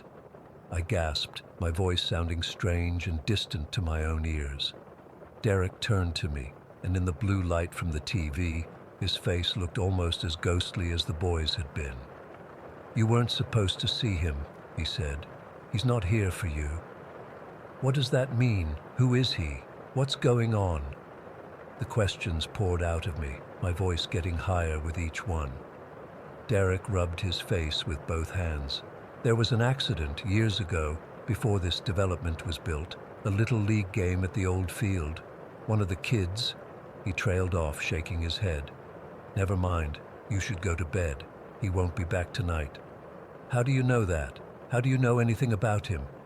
Derek just looked at me with this expression I'd never seen before. Not high or angry or any of his usual moods. He looked resigned. "Because I was there," he finally said. "When it happened, I was there." Then he turned and walked back to my mom's bedroom without another word. I didn't sleep the rest of that night. I sat with my back against the wall furthest from the window, waiting for morning. When my mom came home around 7, I was still sitting there, shaking. I tried to tell her what happened, but she assumed Derek had been filling my head with ghost stories while high. She was furious with him, but not for the reasons she should have been. We moved out of that house about 2 months later. Mom finally broke things off with Derek after catching him using in the bathroom while Emma was taking a bath. He didn't even try to fight it, just packed his stuff and left. Years later, when I was in college, I ran into Derek at a gas station back in Willowbrook while visiting my mom for Christmas. He was clean by then, working as a mechanic. We awkwardly chatted while pumping gas, and I finally got up the courage to ask him about that night. "Derek, do you remember that night in the old house, with the boy outside the window?" He looked at me with genuine confusion. "What boy? What are you talking about, Marcus?" "The ghost boy. The one in the baseball uniform. You talked to him through the window. You said you were there when whatever happened to him happened." Derek shook his head slowly. "Man, I was using pretty heavily back then. I don't remember half the stuff I said or did. Probably just some bad trip we both got caught up in." But I could see something in his eyes, a flicker of recognition, quickly hidden. He was lying. I tried to research it later. looked through old Willowbrook newspaper archives for accidents involving Little League games. I found nothing definitive, though there was a brief mention of a game being cancelled in 1983 due to a tragic incident with no further details. To this day, I don't know what I saw that night. Was it really a ghost, some shared hallucination between me and a drug addict? But I can still see those hollow, sad eyes when I close my own. Still feel that overwhelming sorrow that wasn't mine. And sometimes, when I drive past that old neighborhood, I find myself scanning the yards for a small figure in a bright red baseball cap, standing perfectly still in the darkness. Story 9. I still don't know what to make of what happened last year. I've gone back and forth in my mind so many times, trying to make sense of it. I'm sharing this now because I need to get it off my chest, and maybe someone out there has experienced something similar. I'm 37, and I work at a small art supply store in rural Alabama. It's nothing fancy, just a little place that serves the local community, schools, and the occasional tourist passing through. I've been there about 4 years now, and I know most of our regulars by name. Our town is small enough that you eventually get to know almost everyone, at least by face. It was around February when she first came in, middle-aged like me, maybe 37 or 38, with this really interesting face, the kind that looks like it's lived through something, you know. I remember she was looking for some specific brushes for oil painting. We got to talking about art techniques, and I showed her our selection of canvas boards that were on sale.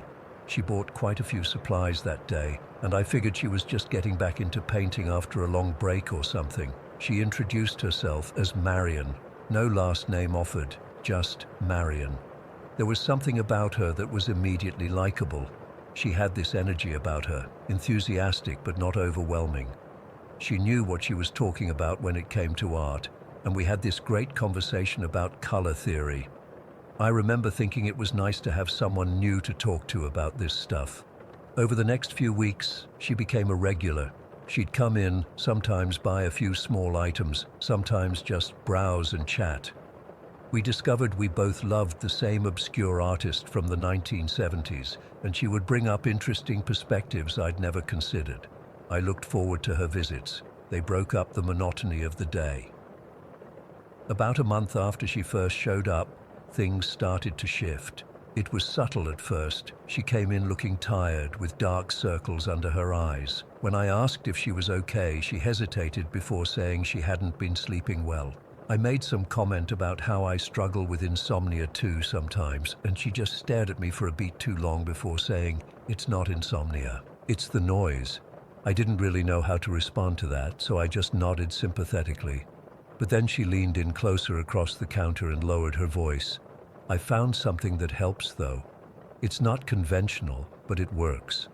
I asked what it was, expecting her to recommend some herbal tea or meditation technique. "I sleep with a cooking pot on my head," she said with complete seriousness. "A big one, cast iron, blocks out the noise." I laughed, thinking she was joking. She didn't laugh back. Instead, she pulled out her phone and showed me a picture of her bed with this massive old cast iron pot sitting on the pillow, the kind of pot you'd make stew for 10 people in. "I can't sleep without it anymore," she said, putting her phone away. "It's the only thing that keeps him out." That was the first red flag. I should have paid more attention, but at the time I just thought it was a quirk.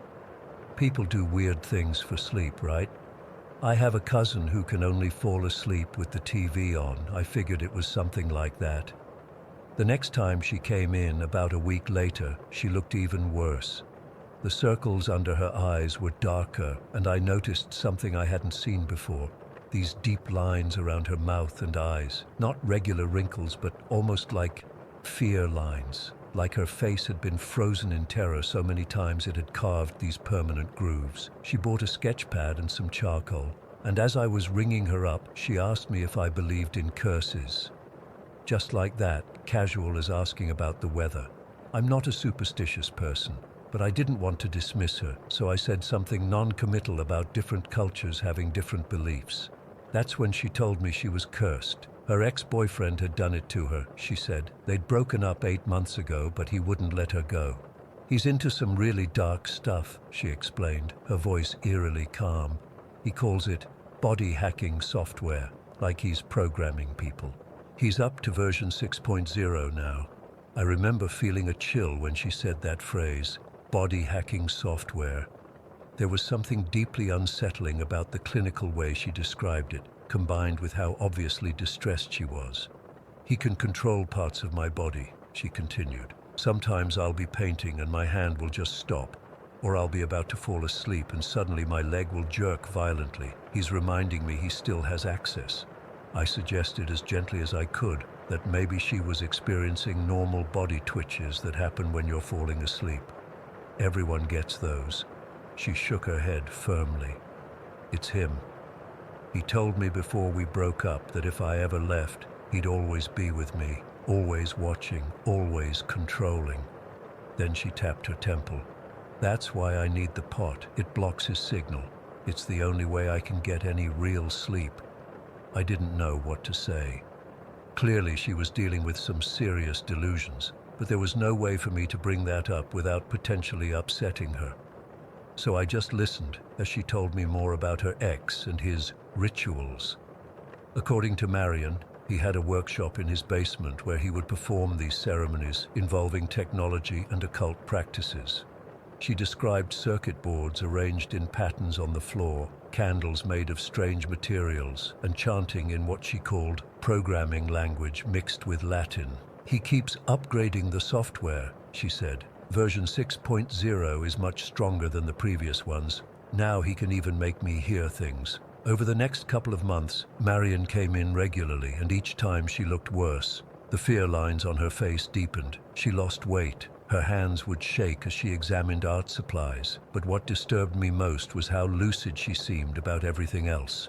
We could have completely normal conversations about art or books or current events, and then she'd casually mention how she'd had to visit her priest 3 times that week for blessings because the programming was getting stronger. Father Michael does what he can, she told me once, but even he says this is beyond traditional possession. It's like technology and demonic energy combined into something new, something worse. One day in late April, she came in right before closing. I was alone in the store and she looked around nervously before approaching the counter. Her hair was unwashed, her clothes rumpled like she'd been sleeping in them. "Tyler," she said, using my name for the first time in weeks. She'd taken to calling me friend or just not addressing me directly. "I need to tell you something, and you're the only one I can trust." She placed her hands flat on the counter, and I noticed her fingernails were bitten down to the quick, some of them bleeding. "I think I'm going to die soon," she whispered. "The programming is taking over more of my functions. Last night, I woke up and found myself in the bathroom with a knife. I don't remember getting up or getting the knife. He's trying to make me hurt myself." I suggested, as I had several times before, that she should consider talking to a doctor or a therapist. I even offered to help her find someone or drive her to the hospital. She shook her head violently. "They're all connected to the network. He has access everywhere. You're the only one outside the system." That's when she reached across the counter and grabbed my wrist. Her grip was surprisingly strong, her fingers digging into my skin. "I need you to promise me something," she said, her eyes wide and desperate.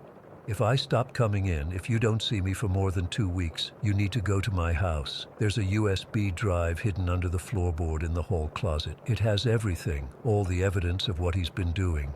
You have to find it before he does." I promised, mostly to calm her down, though I had no intention of breaking into someone's house. She finally let go of my wrist and thanked me. Before leaving, she handed me a folded piece of paper with her address scribbled on it. "Remember," she said at the door, 2 weeks. She didn't come back the next week, or the week after that. I was concerned, but also relieved in a way.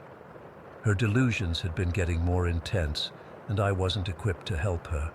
I hoped maybe she'd sought professional help or moved away. 3 weeks after her last visit, I was at the grocery store when I overheard 2 women talking about a poor woman who lost her mind. My ears perked up when they mentioned the street where Marion lived. I shouldn't have eavesdropped, but I couldn't help myself. They were talking about how the police had been called because neighbors reported screaming, and they found this woman wearing a huge pot on her head, cowering in her closet. They took her to the hospital for psychiatric evaluation. I felt guilty for not having done more to help her. That night, I couldn't sleep. I kept thinking about the USB drive she mentioned, wondering if there was actually something to her claims. Not the supernatural stuff, obviously, but maybe evidence of abuse or harassment from her ex that had triggered this mental health crisis. After tossing and turning for hours, I made a decision I still can't believe I made. The next morning, I drove to her address. I told myself I was just checking if she was okay, but I knew that wasn't the whole truth. Part of me wanted to know if there was any basis to her story. Her house was small, a little cottage-style place set back from the road. It looked normal from the outside, well-kept yard, curtains in the windows. I knocked, not expecting an answer, and didn't get one. I was about to leave when I noticed the door wasn't fully latched. It was slightly ajar, just a crack. I called out Marion's name and pushed it open a little more. The inside of the house hit me like a physical force. The walls were covered in drawings, hundreds of them, maybe thousands, taped up, pinned, some even appearing to be drawn directly on the wall. They were all variations of the same thing. Circuit-like patterns mixed with what looked like occult symbols. Some had words scrawled across them in frantic handwriting. Version 6.0 and signal blocker needed, and he's in the wiring. The furniture was pushed against the walls, and in the center of the living room was a circle made of what looked like computer parts, broken motherboards, tangled wires, old cell phones, all arranged in a perfect circle. I should have left right then. I knew this was the home of someone in the grip of severe mental illness, but I remembered my promise, and something compelled me forward. I found the hall closet she'd mentioned. The closet was empty except for a single coat hanging on a rod. The floor was bare wood. I knelt down and examined it, finding one board that seemed slightly looser than the others.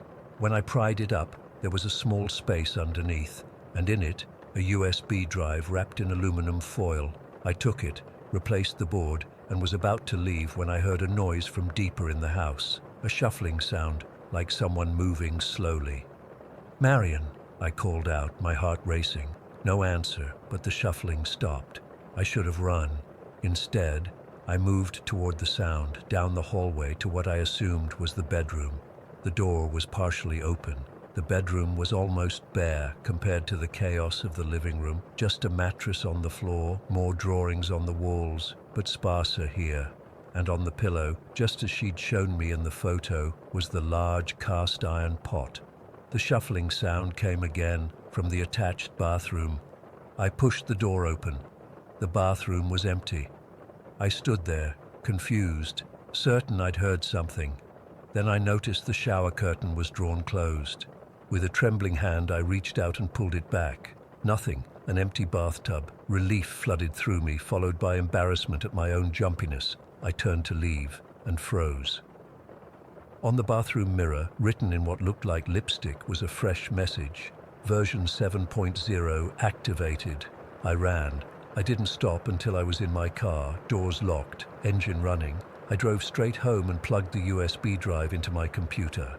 It contained hundreds of files, audio recordings, text documents, photos. I opened one of the audio files at random. It was Marion's voice, but different somehow, flatter, almost mechanical. She was reciting what sounded like lines of code mixed with Latin phrases. In the background, I could hear a man's voice, low and methodical, repeating certain words after her. I opened a text document.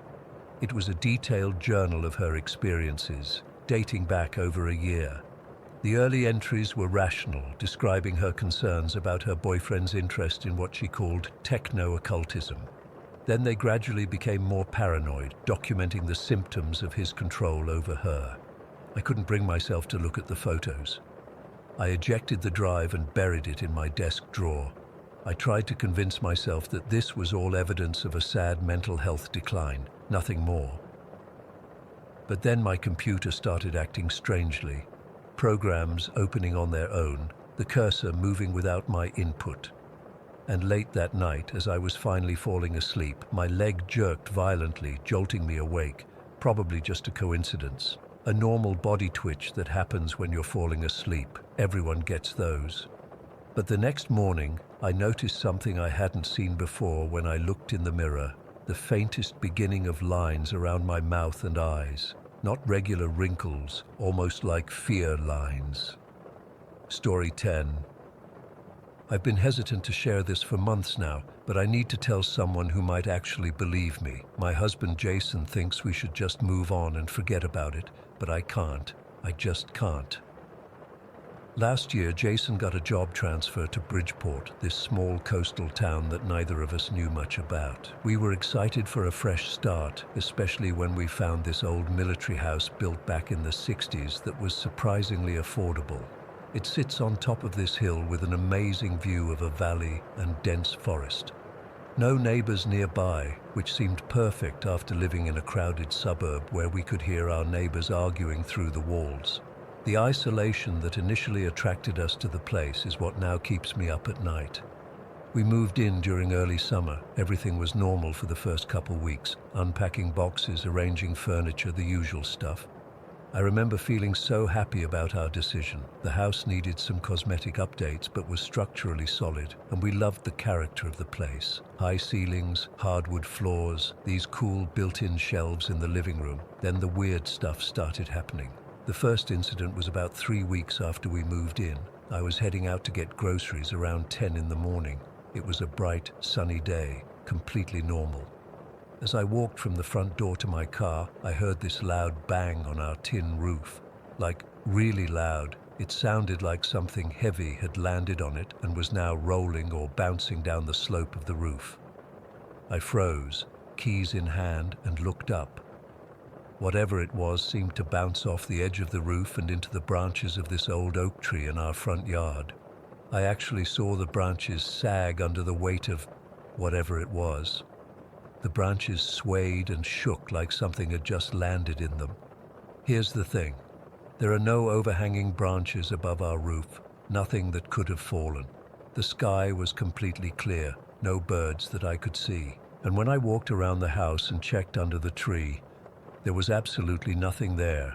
No fallen branch, no animal, nothing. I told myself it was probably a pine cone or something that I just couldn't find. But even as I thought it, I knew a pine cone wouldn't make that kind of noise or cause branches to bend like that. I didn't tell Jason right away because it seemed so minor, just a weird thing that happened. About a week later, we were having this insanely hot day, the kind where you can see the heat rising off the pavement. Our AC was struggling, so I had windows open during the day but closed them as evening approached to keep the cooler air in. I specifically remember closing the living room window around 8 that night. I had to push hard because the frame was slightly warped from age. Jason was standing in the doorway to the kitchen when I did it. He even commented, "That window's going to be a pain in winter." After closing it, we went out to the backyard because the International Space Station was supposed to be visible that night. Jason's kind of a space nerd and had been tracking it on his phone all day. We stood out there for maybe 15 minutes. Both of us in the yard the entire time, watching this tiny dot move across the sky. When we came back inside, the living room curtains were flapping in the breeze. The window I had just struggled to close was wide open. Not just a little, completely open, like someone had pushed it all the way up. Jason saw my face and immediately asked what was wrong. I pointed at the window and said, "Didn't I just close that? You watched me close it, right?"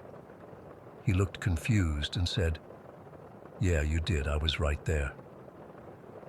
"Did you come back inside while I was in the yard?" "No, I was with you the whole time. You know I was." We stood there staring at the open window.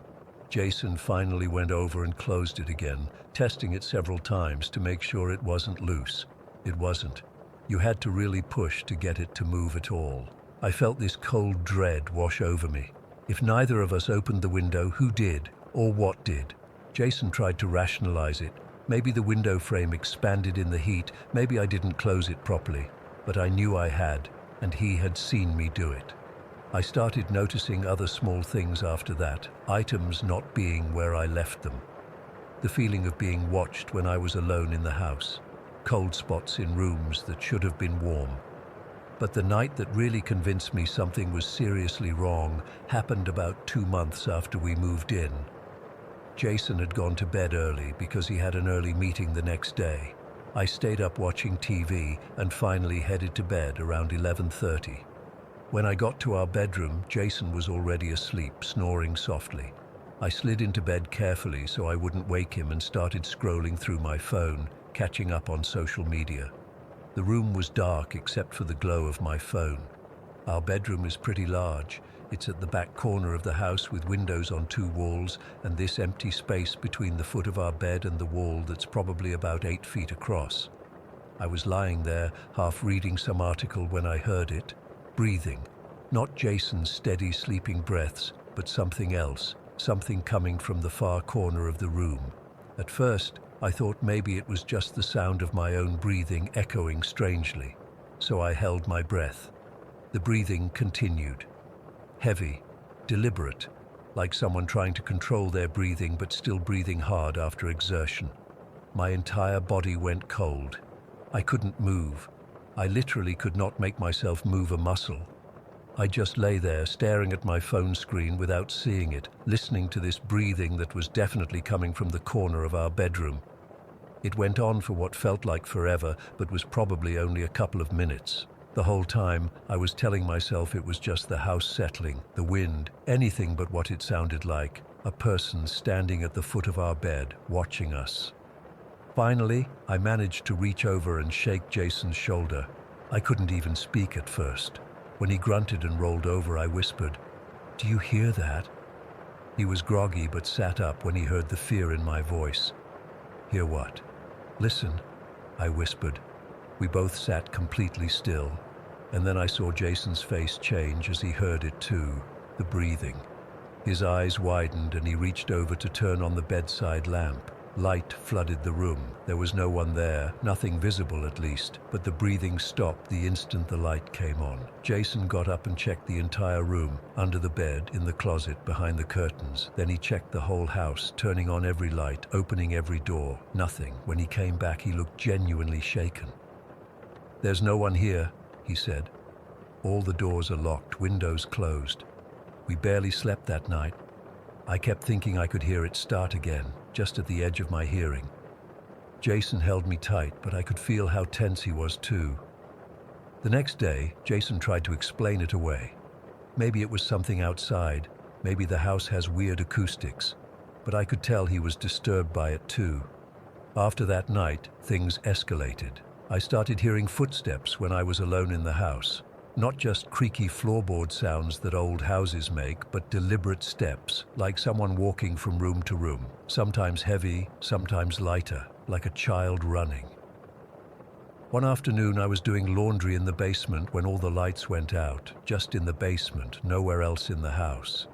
I felt my way to the stairs in total darkness, heart pounding, certain that someone was down there with me. As soon as I reached the top step, the basement lights came back on. When I checked the circuit breaker, everything was fine. Nothing had been tripped. Jason started to notice things too. His tools would disappear from his workbench in the garage, only to reappear days later in exactly the same spot he'd already searched multiple times. The TV would turn on by itself in the middle of the night, always to static. Our bedroom door, which we always left open, would be closed when we woke up. We talked about moving, but we'd sunk all our savings into this place. Jason's job was going well, and the housing market in Bridgeport is tough. We couldn't afford to just leave, so we tried to adapt. We rationalized. Maybe the house was just old. Maybe we were both stressed from the move and the new job. Then came the night that broke me. Jason was away on a business trip, and I was alone in the house. I'd been dreading it for weeks, but I put on a brave face when he left. "It'll be fine," I told him.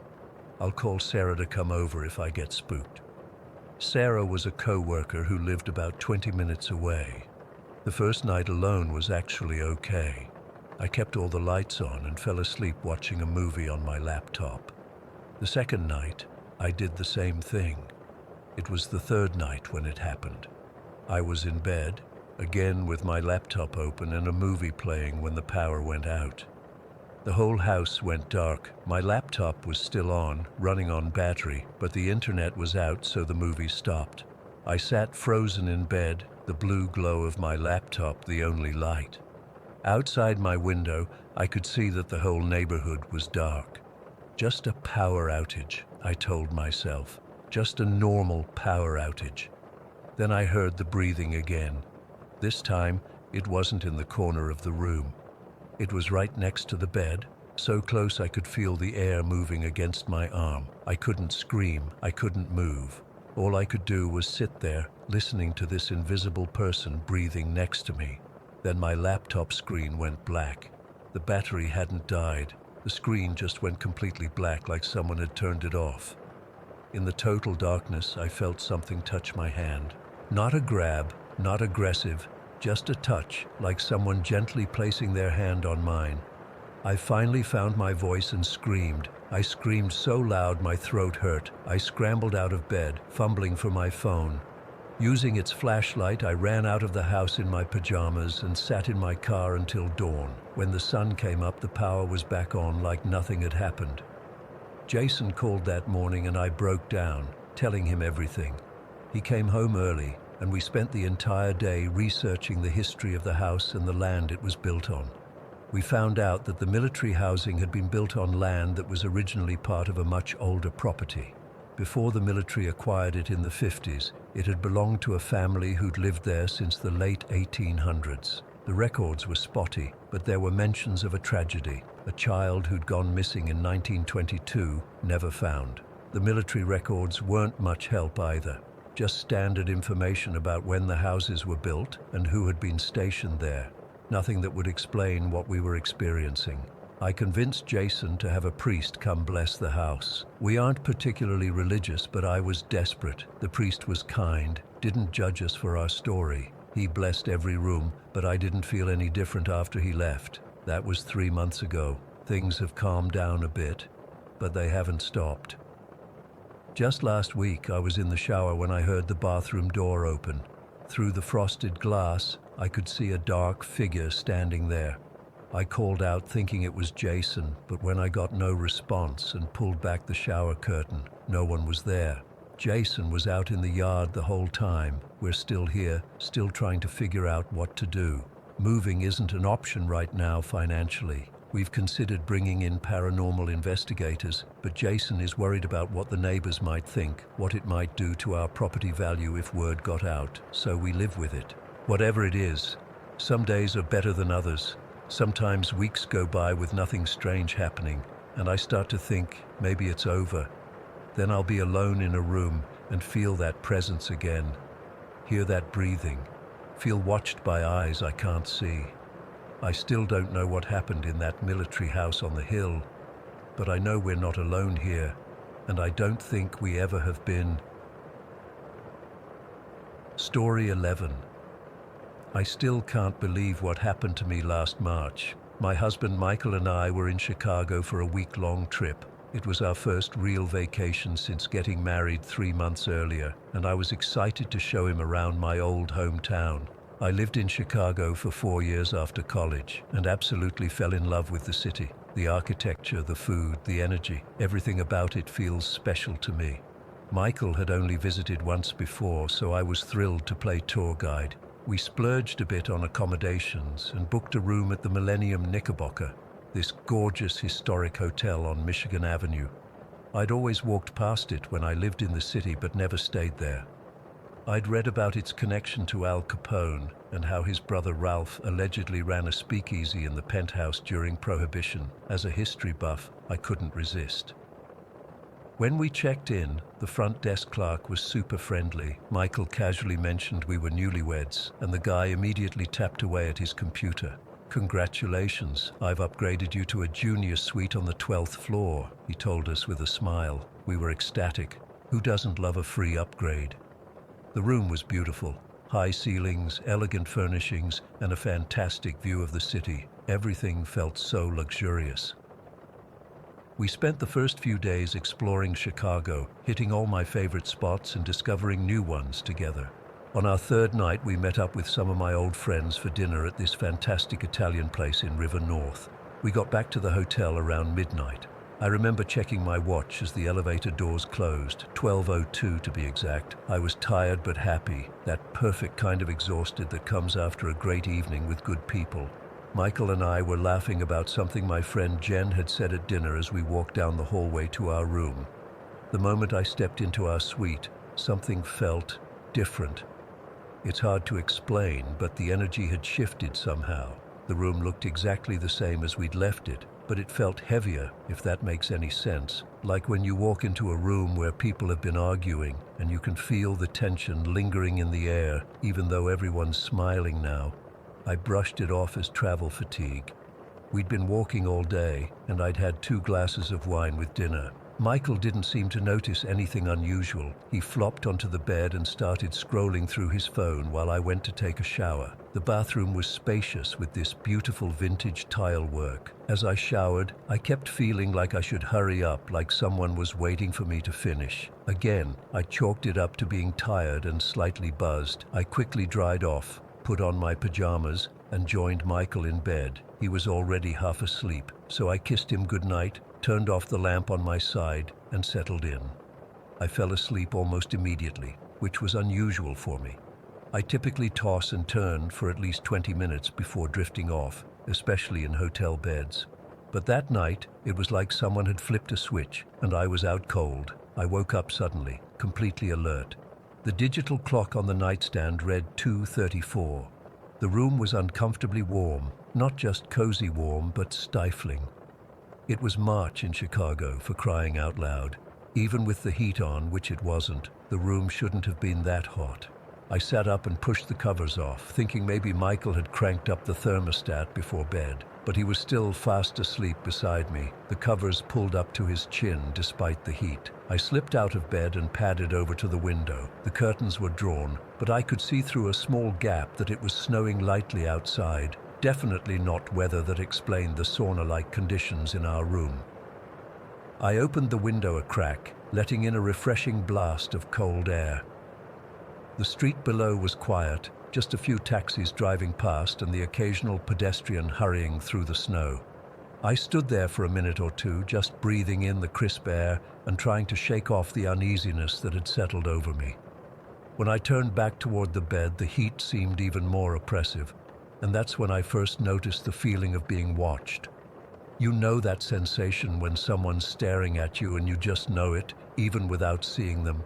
It was like that, but 10 times stronger. My skin prickled with goosebumps despite the heat, and the hairs on the back of my neck stood up. I scanned the room carefully. The layout was simple. King bed against one wall, desk and chair by the window, dresser with TV opposite the bed, and a small sitting area with a love seat and coffee table. There was nowhere anyone could be hiding, and the door to the hallway was still locked with the security bar in place. The bathroom door was open, and I could see it was empty from where I stood, yet the feeling persisted. I felt like prey being stalked, and it was so intense that I started to physically tremble. My heart was racing, and I felt a cold sweat break out across my forehead and back, which made no sense given how hot the room was. I considered waking Michael but hesitated. He'd worked so hard recently and needed the rest. Plus, what would I even say? Hey honey, I think someone invisible is watching us. He'd think I was having a nightmare or something. So instead, I slowly made my way back to bed, trying to convince myself it was all in my head. Maybe I was getting sick. Maybe the wine from dinner was causing some weird reaction. Maybe the old hotel was just playing tricks on my imagination. I slid back under the covers and turned toward the wall, away from Michael, hoping the feeling would subside if I couldn't see the rest of the room. I lay there for what felt like forever, eyes wide open, back rigid with tension. The feeling of being watched didn't diminish at all. If anything, it grew stronger, more insistent, like someone was silently demanding my attention. Eventually, I couldn't stand it anymore. I rolled over to face Michael, thinking maybe I should wake him after all. That's when I saw her. There was a woman lying in the bed between us, not fully solid, but not transparent either, like she was made of dense fog or smoke that had taken human form. I could see her clearly in the dim light filtering through the curtains. She had pale skin, almost luminous in the darkness, and a black bob haircut styled like a flapper from the 1920s. Her lips were dark. I couldn't tell the exact color in the low light, but it looked like deep burgundy or black, and her eyes, God, her eyes were so real. Dark brown and intelligent, looking directly into mine without blinking. She was wearing what looked like a brown silk negligee or slip, vintage-looking with lace trim. She was lying on her side facing me, with one arm bent under her head like she was completely comfortable and belonged there. And she was smiling. Not a threatening smile, more knowing. Like we shared a secret. I couldn't move, I couldn't scream, I couldn't even breathe. It felt like my entire body had turned to ice, despite the oppressive heat that still filled the room. We stared at each other for what felt like minutes, but was probably only seconds. Then she started to sink into the mattress. Slowly, deliberately, her body began disappearing into the bed itself. First her legs vanished, then her hips. She maintained eye contact with me the entire time, that slight smile never wavering. When she was halfway gone, she gave me the slightest nod, as if acknowledging my presence or saying goodbye. Then the rest of her, torso, shoulders, head, sank down and disappeared completely. The moment she vanished, the room's temperature dropped to normal. The heavy, watchful atmosphere lifted like a physical weight being removed from my chest. I could breathe again, and the paralysis that had gripped me released its hold. I sat bolt upright, gasping for air. My hand flew out to shake Michael awake, but I stopped myself. He was still sleeping peacefully, completely undisturbed. He hadn't felt the heat, hadn't sensed the presence, hadn't seen the woman lying between us.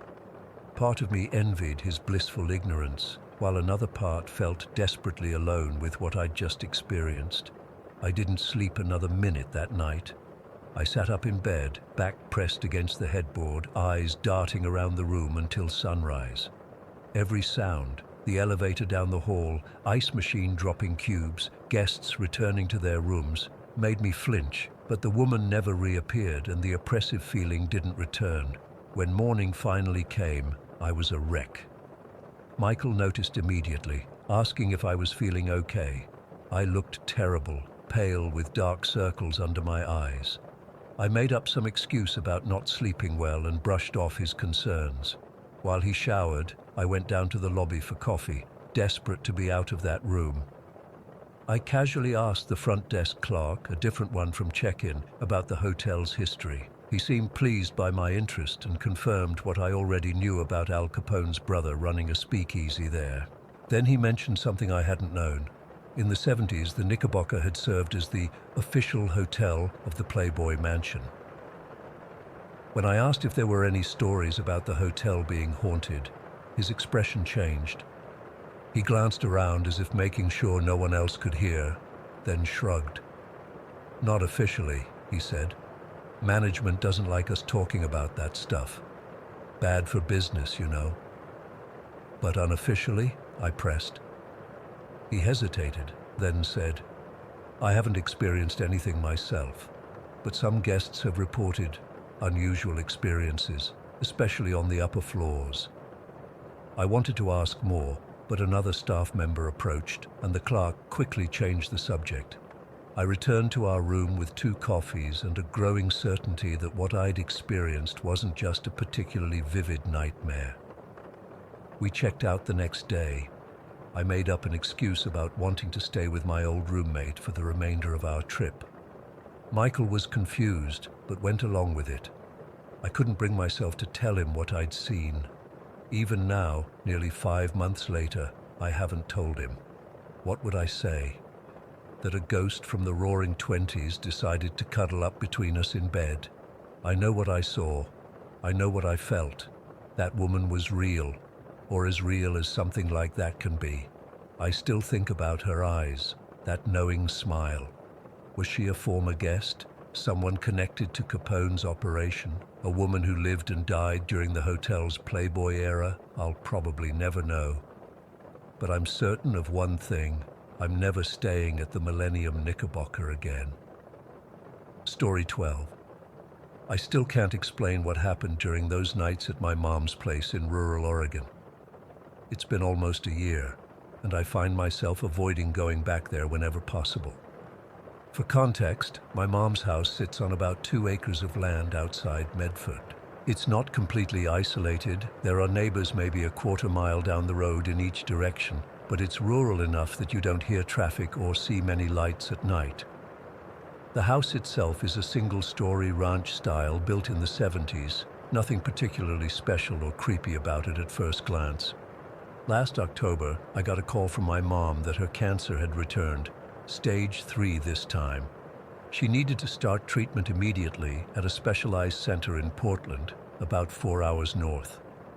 The problem was my 16-year-old brother, Ethan. He's a good kid, but leaving a teenager alone for potentially weeks wasn't an option. I live in Seattle, so I arranged to work remotely and drove down to stay with him. The day I arrived was a Thursday. Mom had already packed her bags, and I could tell she was trying to hide how scared she was. She showed me around as if I hadn't grown up in that house, where the extra towels were, which burner on the stove was temperamental, the usual stuff. She left early Friday morning, and I promised to keep things normal for Ethan. The first day went fine. Ethan had school, and I set up my laptop at the kitchen table to work. The house was quiet, except for the occasional creaks you'd expect from an older place. Nothing out of the ordinary. That night, Ethan and I ordered pizza and watched some Netflix. He went to his room around 11, and I stayed up a bit longer answering emails before heading to the spare bedroom at the back of the house.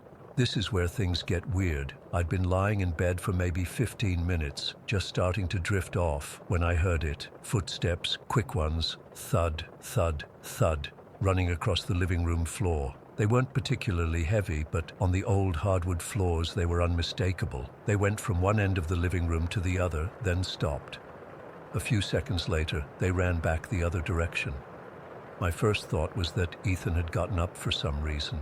I checked the time. It was almost 1 in the morning. Weird, but not impossible. I got out of bed and walked down the hall to the living room, expecting to find him raiding the fridge or something.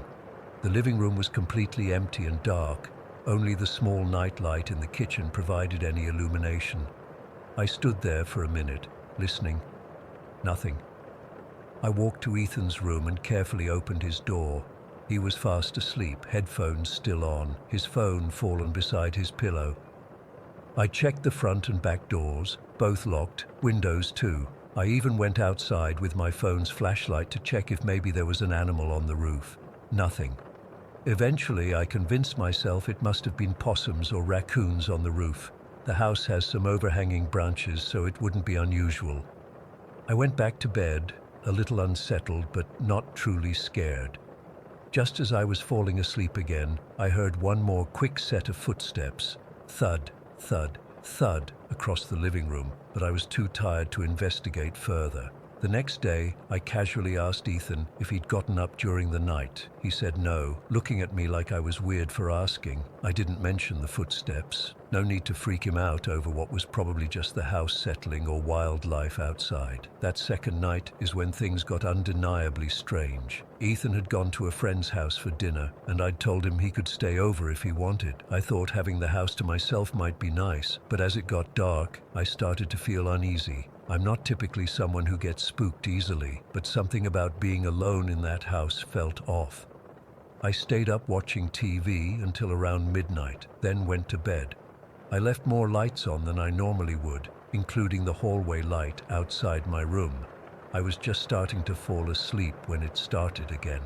Thud, thud, thud. Running footsteps across the living room floor.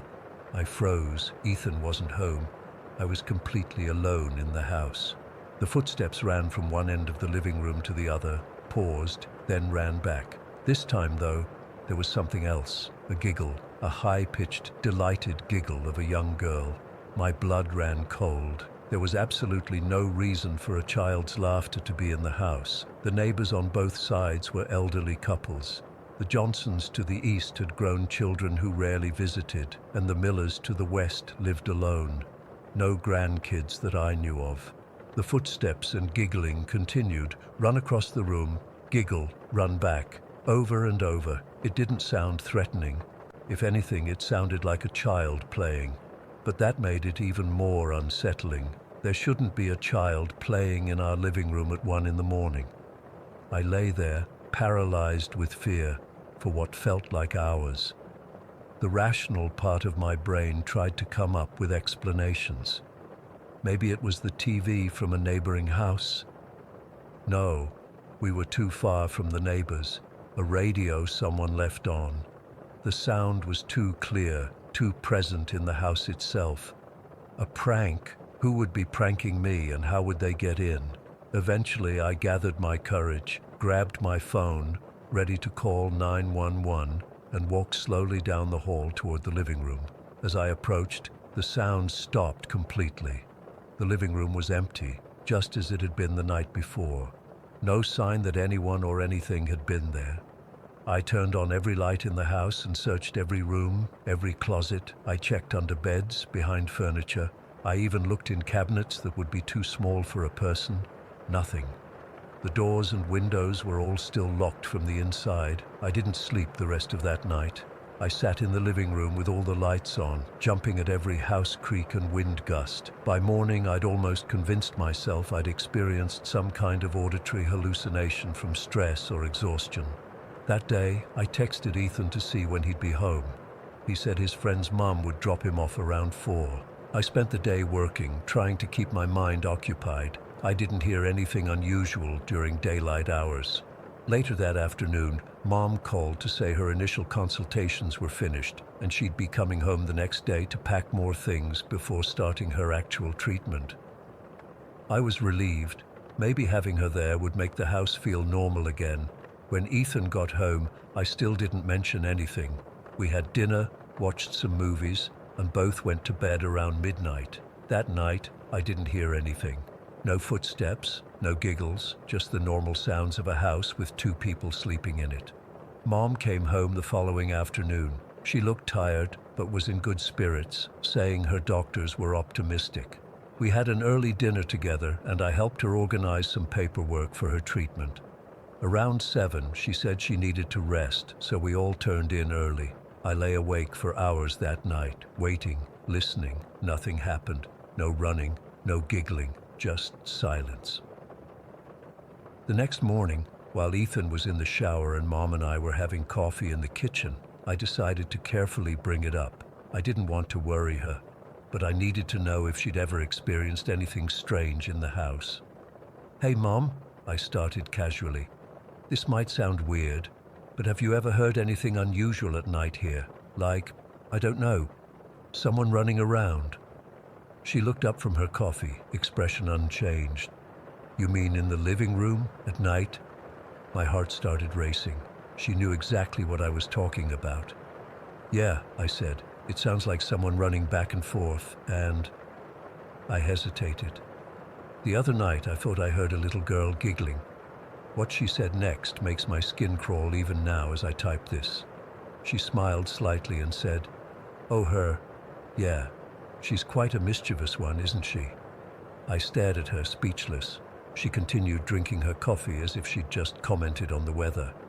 You know about this?" I finally managed. "Of course," she said. "She's been here since we moved in. She doesn't bother anyone, just runs around sometimes at night. I think she's just playing." "Mom," I said slowly, "you're telling me our house is haunted by a ghost child and you never thought to mention this?" She shrugged. "I didn't think it was important. She's harmless. Your father used to get so worked up about it, but I told him to just let her be. Some nights she's active, other times we don't hear her for months." I couldn't believe how casual she was being.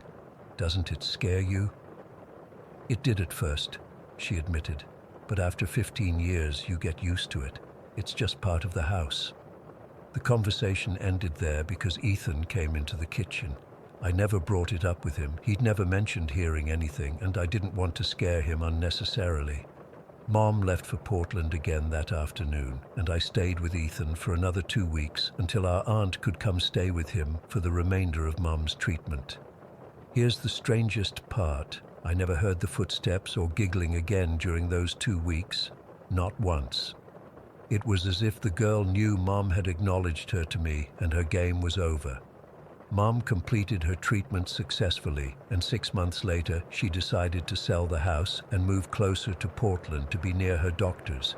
She's in a small townhouse now. When I helped her move in, she casually mentioned that her new place has a man who walks the hallway at night, but he's quiet, not like our girl.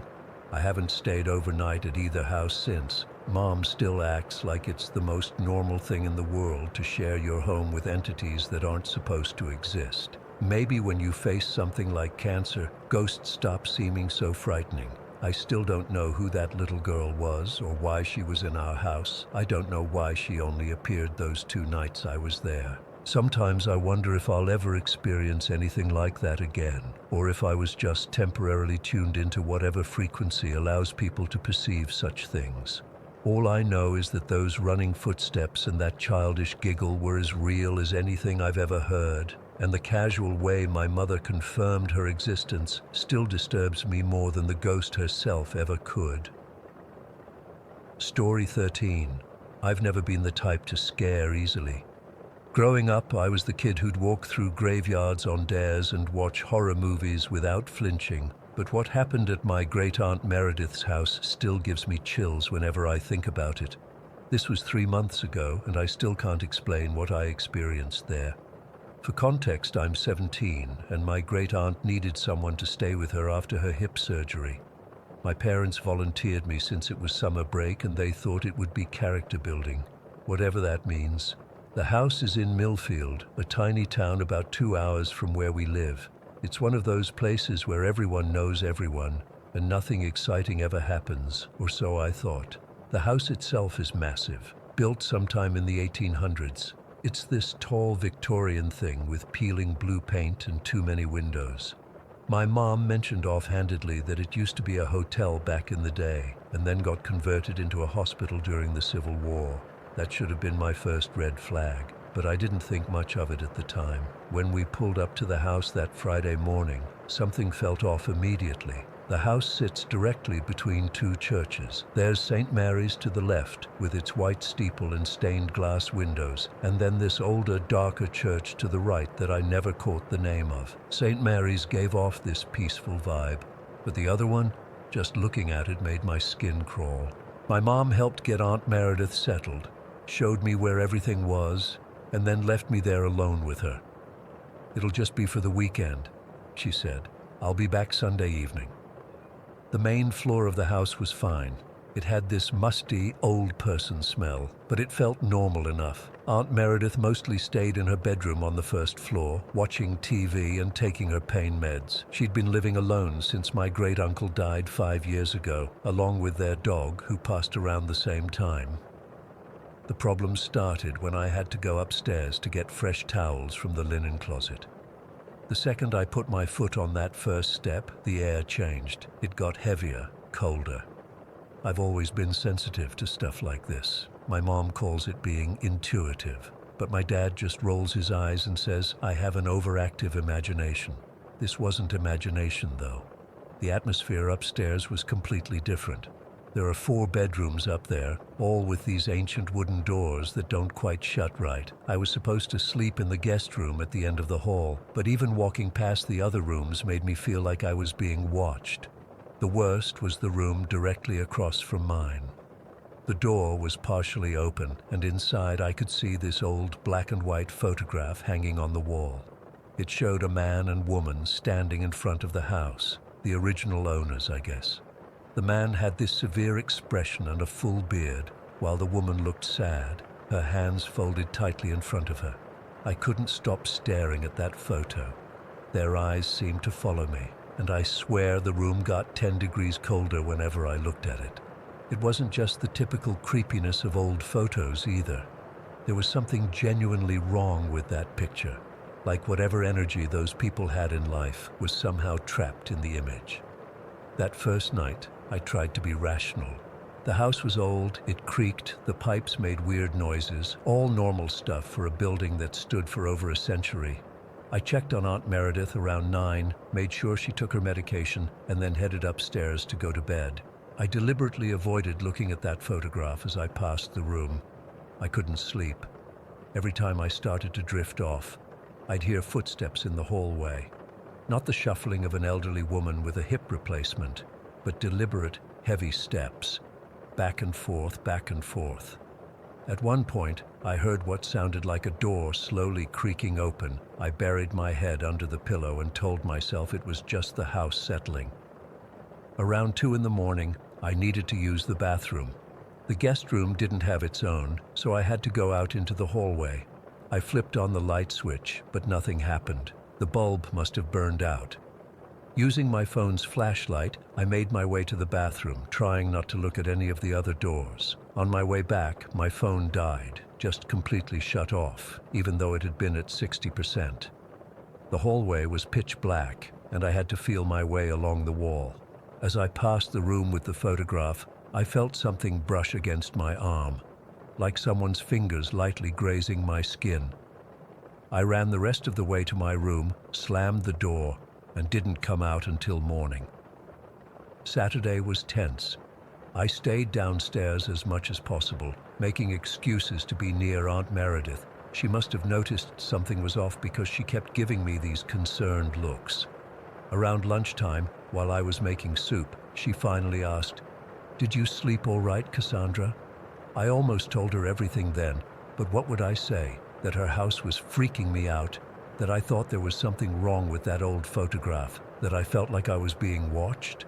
Instead, I just blamed it on sleeping in an unfamiliar bed.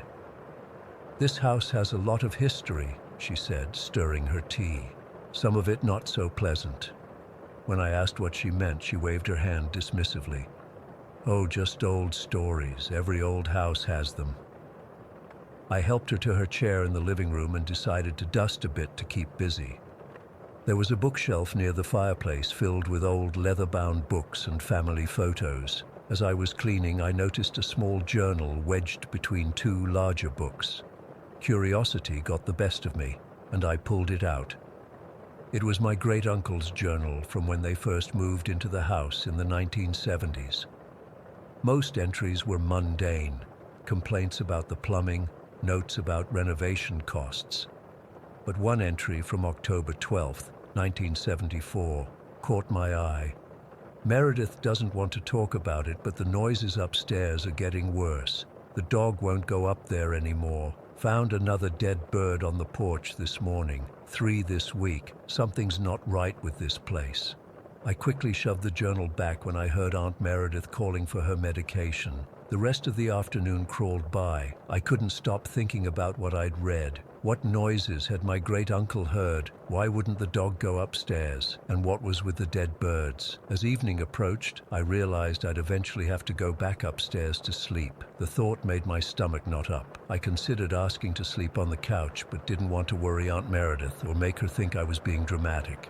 Around 8, I helped her to bed and made sure she had everything she needed within reach. "Don't worry about checking on me during the night," she said. "I'll be fine until morning." With no more excuses to stay downstairs, I reluctantly headed up to my room.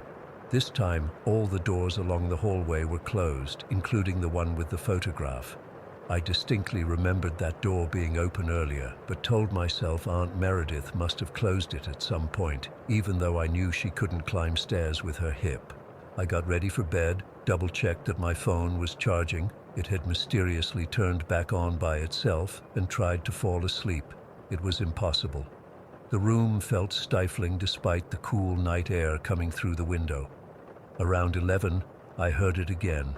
Footsteps in the hallway, slow, deliberate steps that paused outside my door before continuing on. Then came the sound I'd been dreading, the creak of a door opening. My door remained closed, so it had to be one of the others. I lay frozen, straining to hear what would happen next. Silence, then a soft thud, like something heavy being placed on the floor. I don't know what possessed me to get up and look. Maybe it was that stubborn part of me that hates being afraid, or maybe I just needed to prove to myself that there was a rational explanation. Either way, I found myself creeping toward my door and slowly turning the knob. The hallway was dimly lit by moonlight coming through a window at the end. All the doors were open now, every single one. I stepped out, my heart pounding so hard I could feel it in my throat. The door to the room with the photograph was wide open. Worse, the photograph wasn't on the wall anymore. It was on the floor in the middle of the hallway, face up, the glass of the frame reflecting the moonlight. I should have run back to my room. I should have grabbed my phone and called someone. Instead, like an idiot in a horror movie, I walked toward it. I needed to see if the photograph had changed somehow, if those people were still watching me. As I got closer, I realized something was different. In the original photograph, the couple had been standing side by side in front of the house. Now they were standing farther apart, and the woman's head was slightly turned, as if she was looking at something out of frame. I crouched down to get a better look, and that's when I felt it. A cold breath on the back of my neck. Not a draft, not my imagination, but an actual exhale, like someone was standing directly behind me. I spun around, but the hallway was empty. When I turned back to the photograph, I nearly screamed. The couple was now standing at different positions, and both were looking directly at the camera, at me, with expressions I can only describe as hungry. I ran back to my room, slammed the door, pushed the dresser in front of it. My phone was dead again, despite having been plugged in. The room had gotten so cold I could see my breath. Then came the knocking, soft at first, then louder, more insistent. Not just at my door, but at my window too, even though we were on the second floor. I curled up in the corner of the room, as far from both the door and window as I could get. The knocking continued for what felt like hours, occasionally interrupted by what sounded like whispers. Too quiet to make out words, but definitely voices. Multiple voices. At some point, exhaustion must have won out over fear because I fell asleep. When I woke up, sunlight was streaming through the window and the room was warm again. The dresser was still in front of the door, just as I'd left it. I pushed it aside and cautiously opened the door. The hallway was empty. All doors were closed. I looked for the photograph on the floor, but it wasn't there. With shaking legs, I walked to the room across the hall and pushed the door open. The photograph was back on the wall, showing the couple standing side by side in front of the house, exactly as it had been originally. I packed my things immediately and spent the rest of the day downstairs with Aunt Meredith, jumping at every creak and groan of the house. When my mom finally came to pick me up that evening, I practically ran to the car. I've never told anyone what happened that night. Who would believe me? But sometimes I still dream about that photograph, about those people and their hungry eyes. And sometimes when I wake up from those dreams, my phone is dead beside me, no matter how fully charged it was when I went to sleep. Story 14. I've never been the type to believe in the supernatural. Ghost stories were just entertainment, something to laugh about at sleepovers. At least that's what I thought until last summer when I was 17 and staying at my grandmother's house in Oak Ridge for a few weeks. Oak Ridge is one of those small towns where everyone knows everyone. My grandmother's house is this old two-story place that's been in our family for generations. It has creaky floorboards and those weird decorative touches that only make sense to people who grew up in the 70s. My Aunt Maya was staying there too, taking a break from her job in the city. It was a Saturday afternoon in July, the kind of day where the heat makes you lazy and all you want to do is sit in front of a fan eating popsicles. Grandma and I were in the living room watching some cooking show. I was sprawled on the old floral couch, half paying attention to the TV, half scrolling through my phone. Grandma was in her favorite armchair, the one with the worn armrests, probably dozing off a bit. That's when I heard it for the first time. Lily. It was a whisper, but somehow loud enough to cut through the TV noise. A desperate, urgent whisper that made the hair on my arms stand up. I looked up from my phone. "Did you say something, Grandma?" She glanced over at me, confusion on her face. "No, honey, just watching my show." I shrugged it off. Maybe it was from the TV or something. I went back to scrolling through Instagram, but I couldn't shake this weird feeling in my stomach, like when you know someone's watching you. Then it came again. "Lily, help."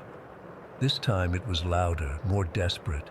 It sounded like it was coming from right beside my ear, but when I whipped my head around, there was nothing there, just the empty space between the couch and the wall. "Grandma, did you hear that?" My voice came out shaky. She looked concerned now. "Hear what, sweetheart?" "Someone saying my name." It sounded like... I trailed off because I realized who it sounded like. It sounded like Aunt Maya. Grandma frowned.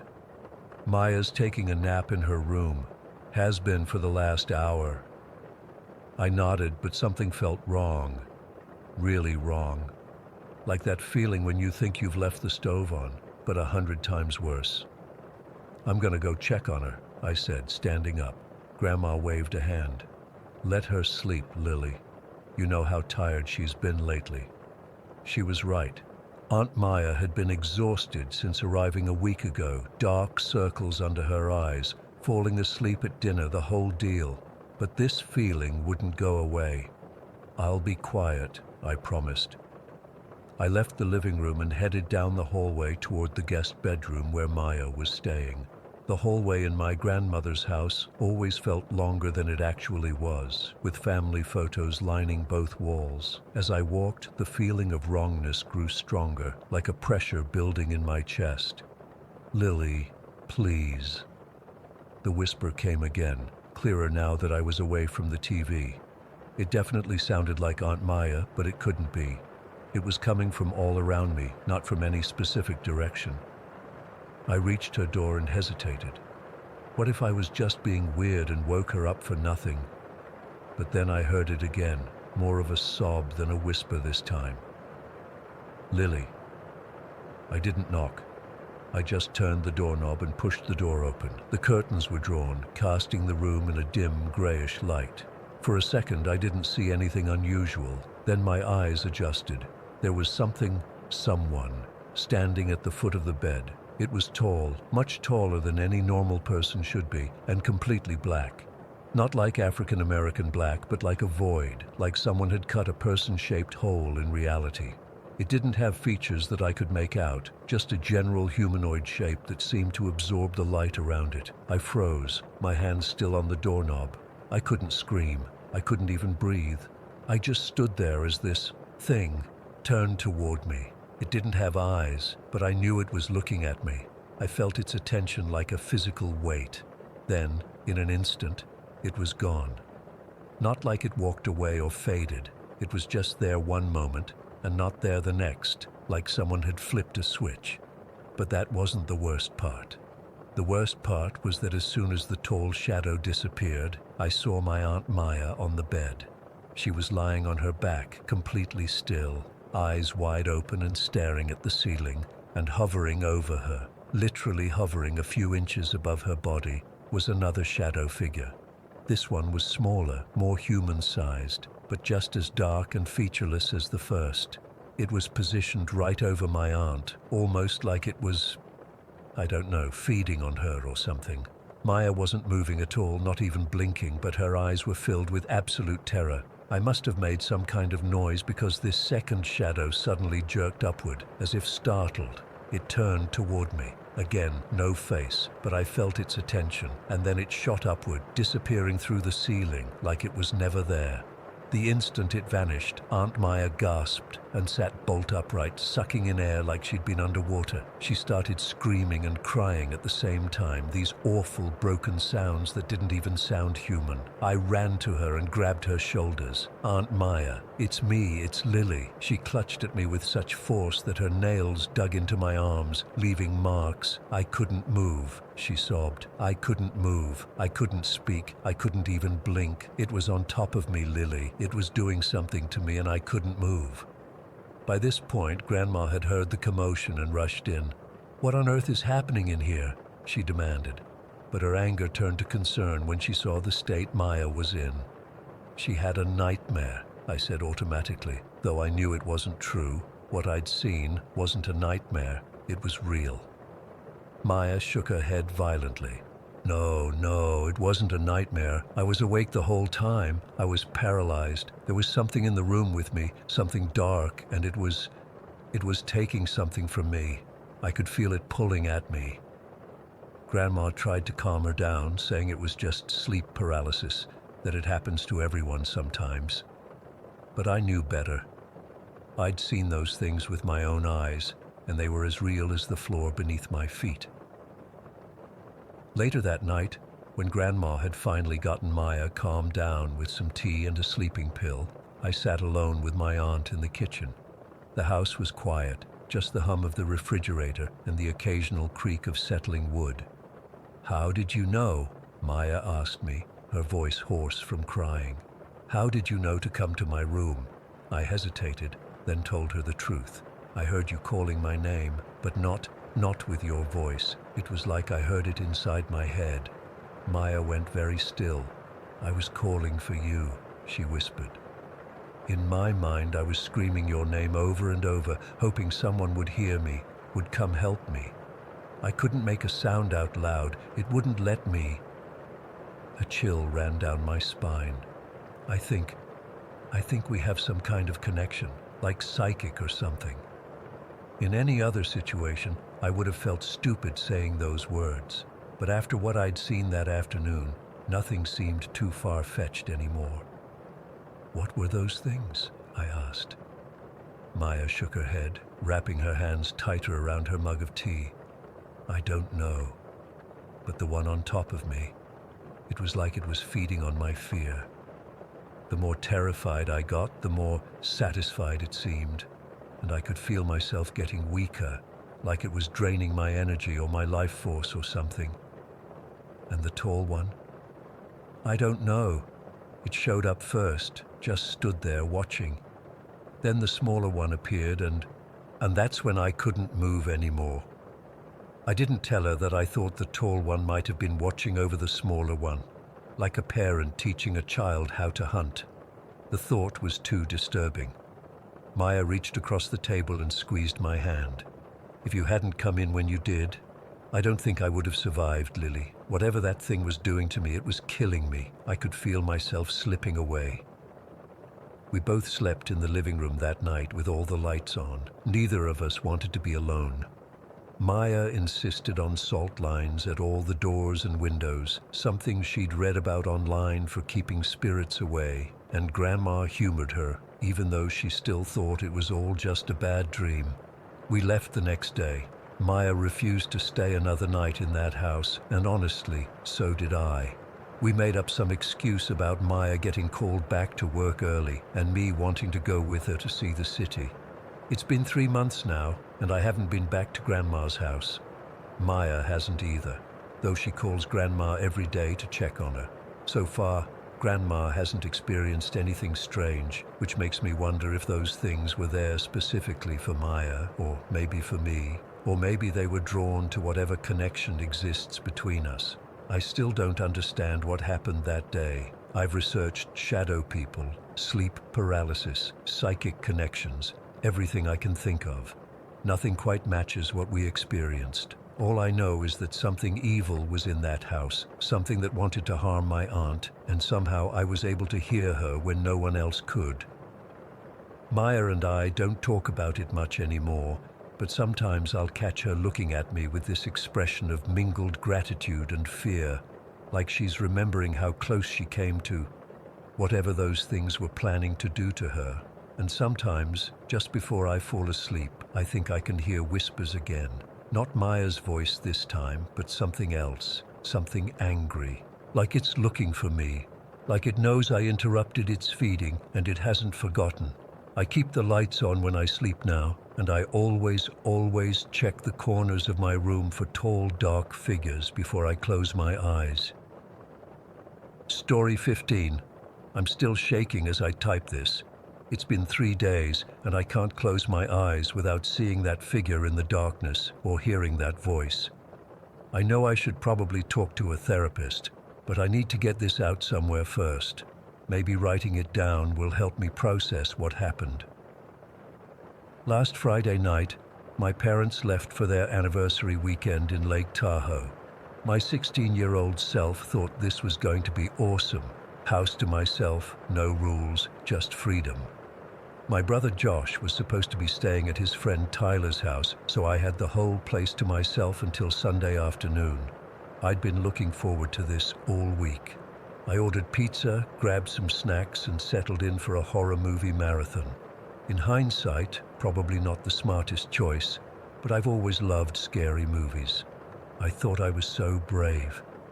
God, I was an idiot.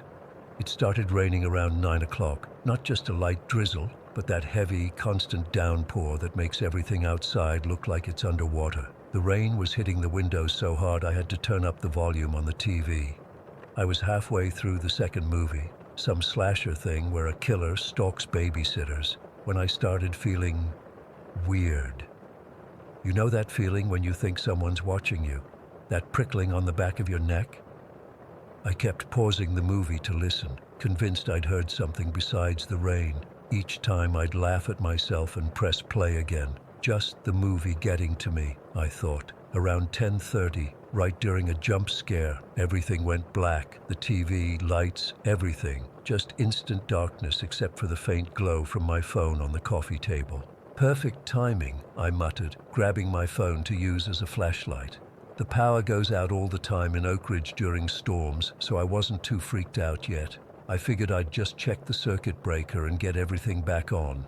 I made my way to the kitchen to grab the big flashlight we keep in the drawer by the fridge. As I was fumbling around, I glanced up toward the sliding glass door that leads to our backyard. My phone light didn't reach that far, so the door was just a dark rectangle, but for a split second, I swear to God, I saw someone standing there, just a silhouette watching me through the glass. I froze completely. My heart was hammering so hard I could feel it in my throat. I stared at the door, but there was nothing there now, just darkness and rain streaking down the glass. "You're scaring yourself," I whispered. "It's just the movies getting to you." I found the flashlight, switched it on, and immediately shined it at the sliding door. Nothing. Just our empty patio furniture getting soaked in the rain. I let out this weird, shaky laugh, relieved but still on edge. The circuit breaker is in our basement, which is basically unfinished except for the laundry area. It's always been creepy down there. Concrete floors, exposed pipes, those tiny windows near the ceiling that let in almost no light. I hate going down there even during the day. I stood at the top of the basement stairs, shining my flashlight down into the darkness. The beam barely reached the bottom step. I remember thinking I should just wait until morning, but then I'd have no TV, no lights, and my phone was already down to 22% battery. "Don't be such a baby," I told myself. "It'll take 2 minutes." The steps creaked as I went down, each one louder than it should have been. The air in the basement was cold and damp, with that musty smell that never goes away, no matter how many air fresheners my mom puts down there. I reached the bottom and swept my flashlight around. Everything looked normal. The washing machine, the old shelves with paint cans, my dad's workbench. The circuit breaker panel is on the far wall, so I had to walk all the way across the basement to reach it. I was halfway there when my flashlight started flickering. I smacked it against my palm a couple times, but it kept getting dimmer. Then it went out completely. "No, no, no," I whispered, shaking it desperately. It came back on for maybe 2 seconds, just long enough for me to see something move in the corner of the basement. Not like a mouse or something small, like a person shifting their weight. The flashlight died again. I was standing there in complete darkness, unable to see anything. I couldn't even see the stairs behind me. That's when I felt fingers wrap around my wrist, not just touch, grip, cold, dry fingers that squeezed tight enough to hurt. I tried to scream, but nothing came out except this pathetic whimpering sound. A voice whispered right next to my ear, "Don't be afraid, I've been waiting for you." The voice was low, raspy, like someone who hadn't spoken in a long time, so close I could feel breath on my neck. I didn't think. Pure adrenaline kicked in, and I just reacted. I kicked out as hard as I could in the direction of the voice and felt my foot connect with something solid. The grip on my wrist loosened, and I yanked my arm free. I ran. I couldn't see the stairs, but I knew the general direction. I slammed into a shelf, knocking things over, but kept moving. My hands found the railing, and I scrambled up the steps on all fours, certain those fingers were going to grab my ankle any second. I reached the top and slammed the door shut behind me. There was no lock on the basement door. Why wasn't there a lock? So I dragged a chair from the hallway and wedged it under the doorknob. I was hyperventilating, trying not to throw up. My wrist was throbbing where those fingers had grabbed me. In the dim light from my phone, I could see red marks that would later turn into bruises. 5 distinct fingerprints. I needed to call someone. My parents, the police, anyone. But when I looked at my phone, the battery had dropped to 3% and then died completely before I could make a call. I was trapped in a dark house with no power, no phone, and someone or something in the basement. I needed to get out. I grabbed my house keys from the hook by the front door and was about to run outside when I heard footsteps on the stairs behind me. Not the basement stairs, but the ones leading to the second floor. I spun around, pressing my back against the door. "Who's there?" I called out, my voice cracking. "Kate, is that you?" It was Josh's voice, my brother's voice, coming down the stairs. "Josh?" I squinted into the darkness. "What are you doing home? I thought you were at Tyler's." I could make out his silhouette now, moving down the stairs. "I came home early," he said. "Heard some weird noises. The power's out, huh?" Relief flooded through me. I wasn't alone anymore. Josh was 17 on the wrestling team. Having him here made me feel instantly safer. "Josh, there's someone in the basement," I said, the words tumbling out. They grabbed me. "We need to get out of here right now." I couldn't see his face clearly in the darkness, but he didn't question me. He just said, "Let's go to Mrs. Henderson's. She's probably still up." We ran out into the rain together. I didn't even bother locking the door behind us. The rain was coming down in sheets, soaking us instantly as we sprinted across our front yard toward our neighbor's house. About halfway there, something made me look back at our house. There was a figure standing in my bedroom window on the second floor, watching us. Just a dark shape against the darkness, but definitely a person. Definitely not Josh, who was running beside me. Mrs. Henderson called the police. They came with flashlights and searched our entire house, but found nothing. No sign of any intruder. The power came back on while they were there, which somehow made everything seem less threatening. The officers were nice, but clearly thought I was just a scared teenager who'd let her imagination run wild. "Storms can make houses produce all kinds of strange noises," one of them told me. "And when the power's out, it's easy to mistake shadows for something else." They asked about Josh, and I explained he'd come home early from his friend's house. That's when things got really weird. The officers exchanged looks, and one of them made a call. Josh hadn't been at Tyler's house at all that night. Tyler's mom said Josh had canceled their plans earlier that day, but Josh had been with me. He'd run through the rain with me to Mrs. Henderson's house, except the security camera on Mrs. Henderson's porch only showed one person running up to her door, just me, soaking wet and terrified. I stayed at Mrs. Henderson's that night. The next morning, my parents came home early after hearing what happened. My dad and 2 police officers went through our house again, more thoroughly this time. That's when they found it, in the far corner of the basement behind some old storage boxes that hadn't been moved in years. A small wooden door built into the foundation wall. It was partly hidden by a shelf, painted the same color as the wall. I'd never noticed it before in all the years we'd lived there. The door was slightly ajar. Behind it was a narrow tunnel, barely big enough for a person to crawl through, leading under our house and apparently connecting to the storm drain system. The tunnel was lined with blankets, empty food wrappers, and bottles of water. There was a small battery-powered lamp, some clothes, even a few books. Someone had been living down there. For how long, no one knows. We moved out the next day. My parents put the house up for sale, and we're staying with my aunt until we find somewhere new. The police are still investigating, but they haven't found whoever was down there. I keep going over everything in my mind. The figure at the sliding glass door, the voice in the basement, the bruises on my wrist that are still there, still in the shape of fingers, and Josh, who was with me, but wasn't with me, who I saw and spoke to, who ran through the rain beside me, but who doesn't remember any of it because he was never there. I haven't been able to sleep properly since it happened. Every time I close my eyes, I hear that whisper, "Don't be afraid, I've been waiting for you." I don't know who was waiting for me in our basement. I don't know how long they'd been watching me, or why. I don't know who or what I saw on the stairs that night, wearing my brother's face, speaking with my brother's voice. All I know is that for 16 years, I lived in that house, completely unaware that just beneath my feet, behind a door I never knew existed, someone was watching, waiting, and sometimes I swear I can still feel those cold fingers wrapping around my wrist in the dark. Story 16. I still can't sleep with my back to an open door. It's been 15 years since we moved out of that house, but some things just stay with you. I was 13 when we moved in.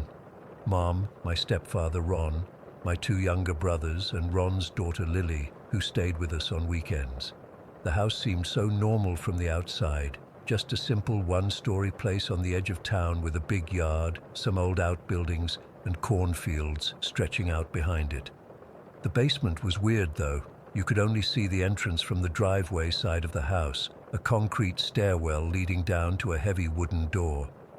Inside, the house had these old pocket doors between some rooms and really tall windows that let in way too much light during the day and felt like huge black mirrors at night.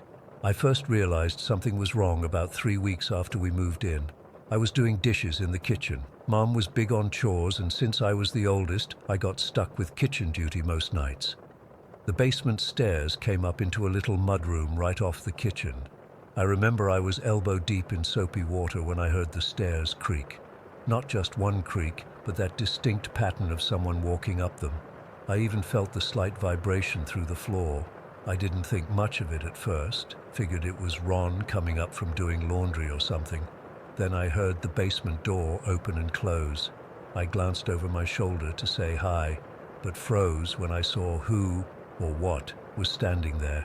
It was a woman, just standing there staring at me. She wasn't doing anything threatening, just watching. She didn't look like a ghost or anything, not transparent or glowing or whatever. She looked solid, like a real person, except something was just off.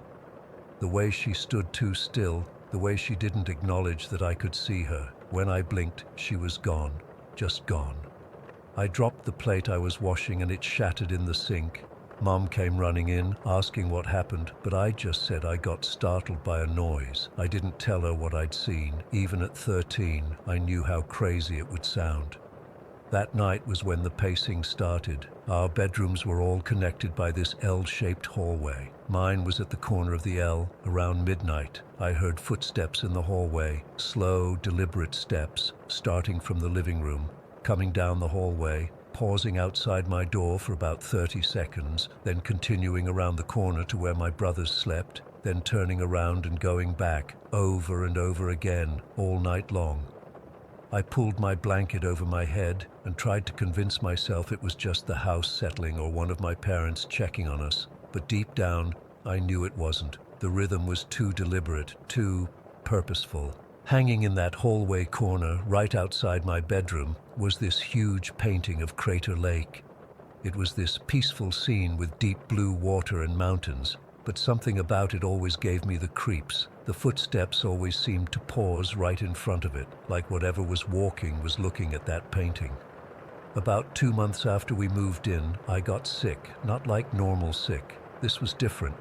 I had these dizzy spells where the room would spin, and sometimes I'd black out for a few seconds. My mom took me to 3 different doctors, but none of them could figure out what was wrong with me. They did blood tests, checked for inner ear problems, even suggested it might be psychological. Then one afternoon I was walking past that Crater Lake painting when one of those dizzy spells hit me hard. I remember grabbing for the wall but missing, then falling to the floor. As I fell, I somehow caught the edge of the painting and it came down with me, the frame hitting me in the chest. I must have blacked out for a minute because the next thing I remember is opening my eyes and seeing a woman standing in the doorway to the living room. It was the same woman from the basement stairs. She was Asian, probably in her 30s, wearing what looked like clothes from maybe the 1940s or 50s. She looked frustrated, like she was trying to tell me something important but couldn't make herself understood. Her mouth was moving, but I couldn't hear anything. Then my mom was kneeling beside me, helping me up, asking if I was okay, and the woman was gone. I started getting curious about the house's history after that. Who was this woman? Why was she here? Our town was small, mostly white, and had been for generations as far as I knew. I'd never learned about any Asian communities in the area. In the back of the basement was this small room that was more like a cellar, with dirt floors and shelves built into the walls. It was filled with stacks of old newspapers and junk from previous owners. My parents told us kids to stay out of there because the floor wasn't stable, but of course that just made me more determined to explore it. I'd sneak down there when everyone was busy or out of the house. I'd go through those old papers looking for, I don't know what. Some mention of the house, maybe, or something about the woman I kept seeing. Most of the papers were from the 1960s and 70s. Nothing that seemed relevant. One day I was in that cellar room when I heard voices coming from the main part of the basement. Not my family's voices.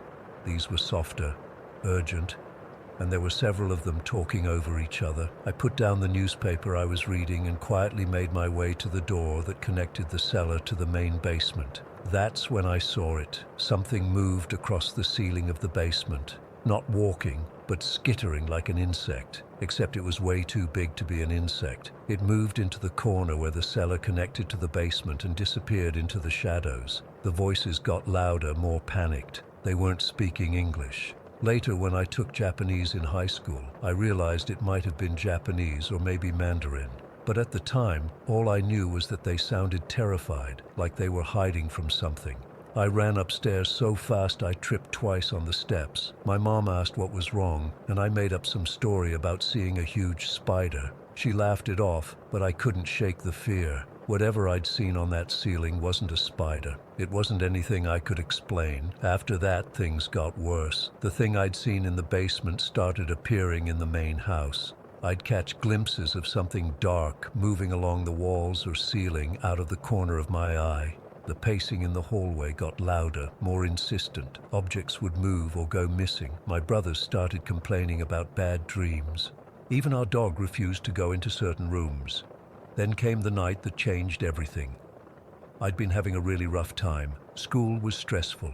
I was fighting with my mom constantly, and the weird stuff in the house had me on edge all the time. I had this meltdown during dinner. I grabbed a steak knife and threatened to hurt myself if my parents didn't believe me about the house. I never actually meant to do it. I was just desperate for them to listen. But somehow, in the chaos that followed, the knife went through my hand. I still have the scar across my palm. There was blood everywhere, and my mom was screaming, and Ron was trying to get the knife away from me. But all I could focus on was the woman, standing in the corner of the dining room, looking horrified, and behind her, that thing from the basement, watching with what looked like satisfaction. After that night, everything escalated. It was like my blood had set something free. I started seeing the woman and that other thing everywhere, not just at home, but at school, on the bus, even at friends' houses. The woman always seemed to be trying to warn me, while the other entity just watched, waiting. Our whole family started falling apart. My mom and Ron fought constantly. My brothers were having nightmares every night. Lily started making excuses not to come for her weekends. Friends stopped coming over. They'd make it as far as the front door and then suddenly remember they had somewhere else to be. I got obsessed with researching the area's history. I spent hours at the public library, going through old town records. What I found shocked me. Our house stood on land that had once been home to a small community of Asian immigrants who had come to work on the railroad in the early 1900s. Most had been Japanese, but there were Chinese families too. The records were vague about what happened to them, just that the community had dispersed by the 1940s.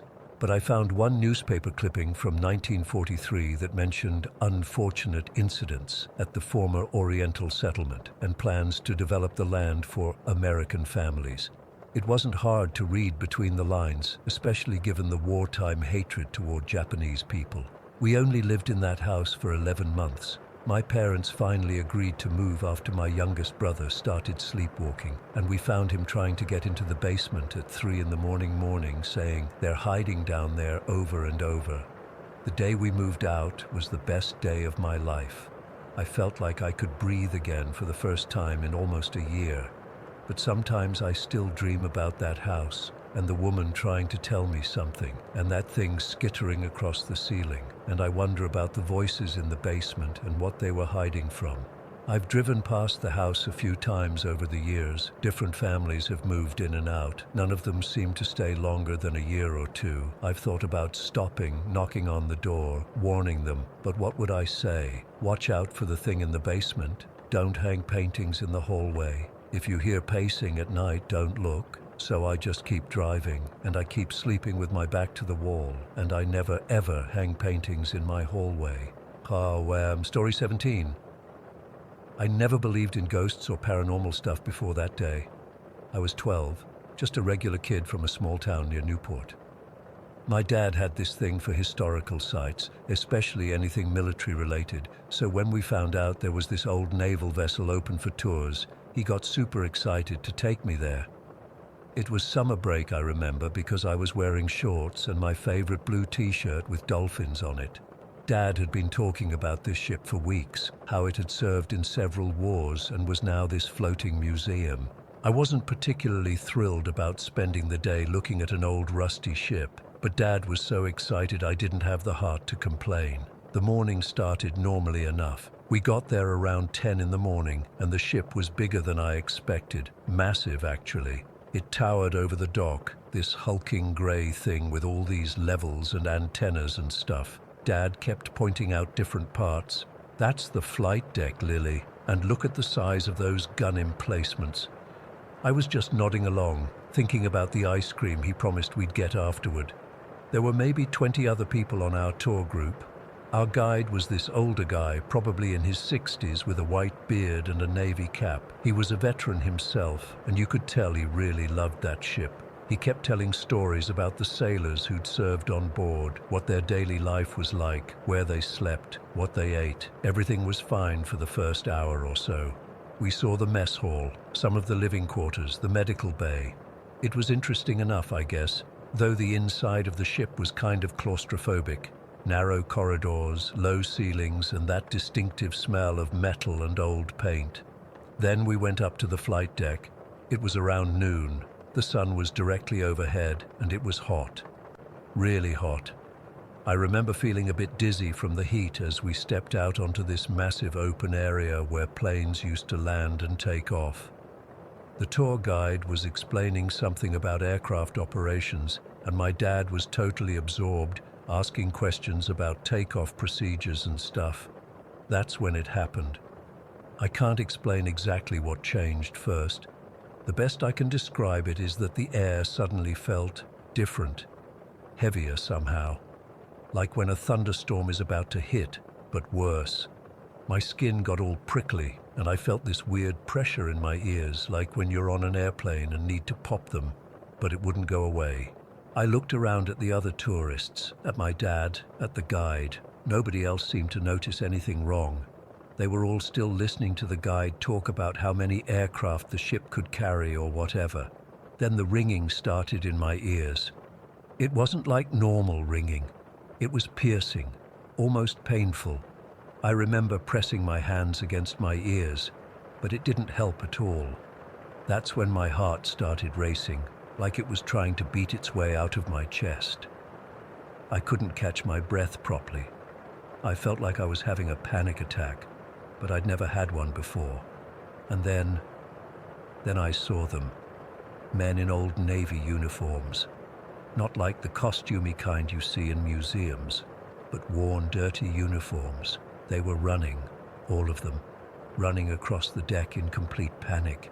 I could see their faces, sweaty and terrified.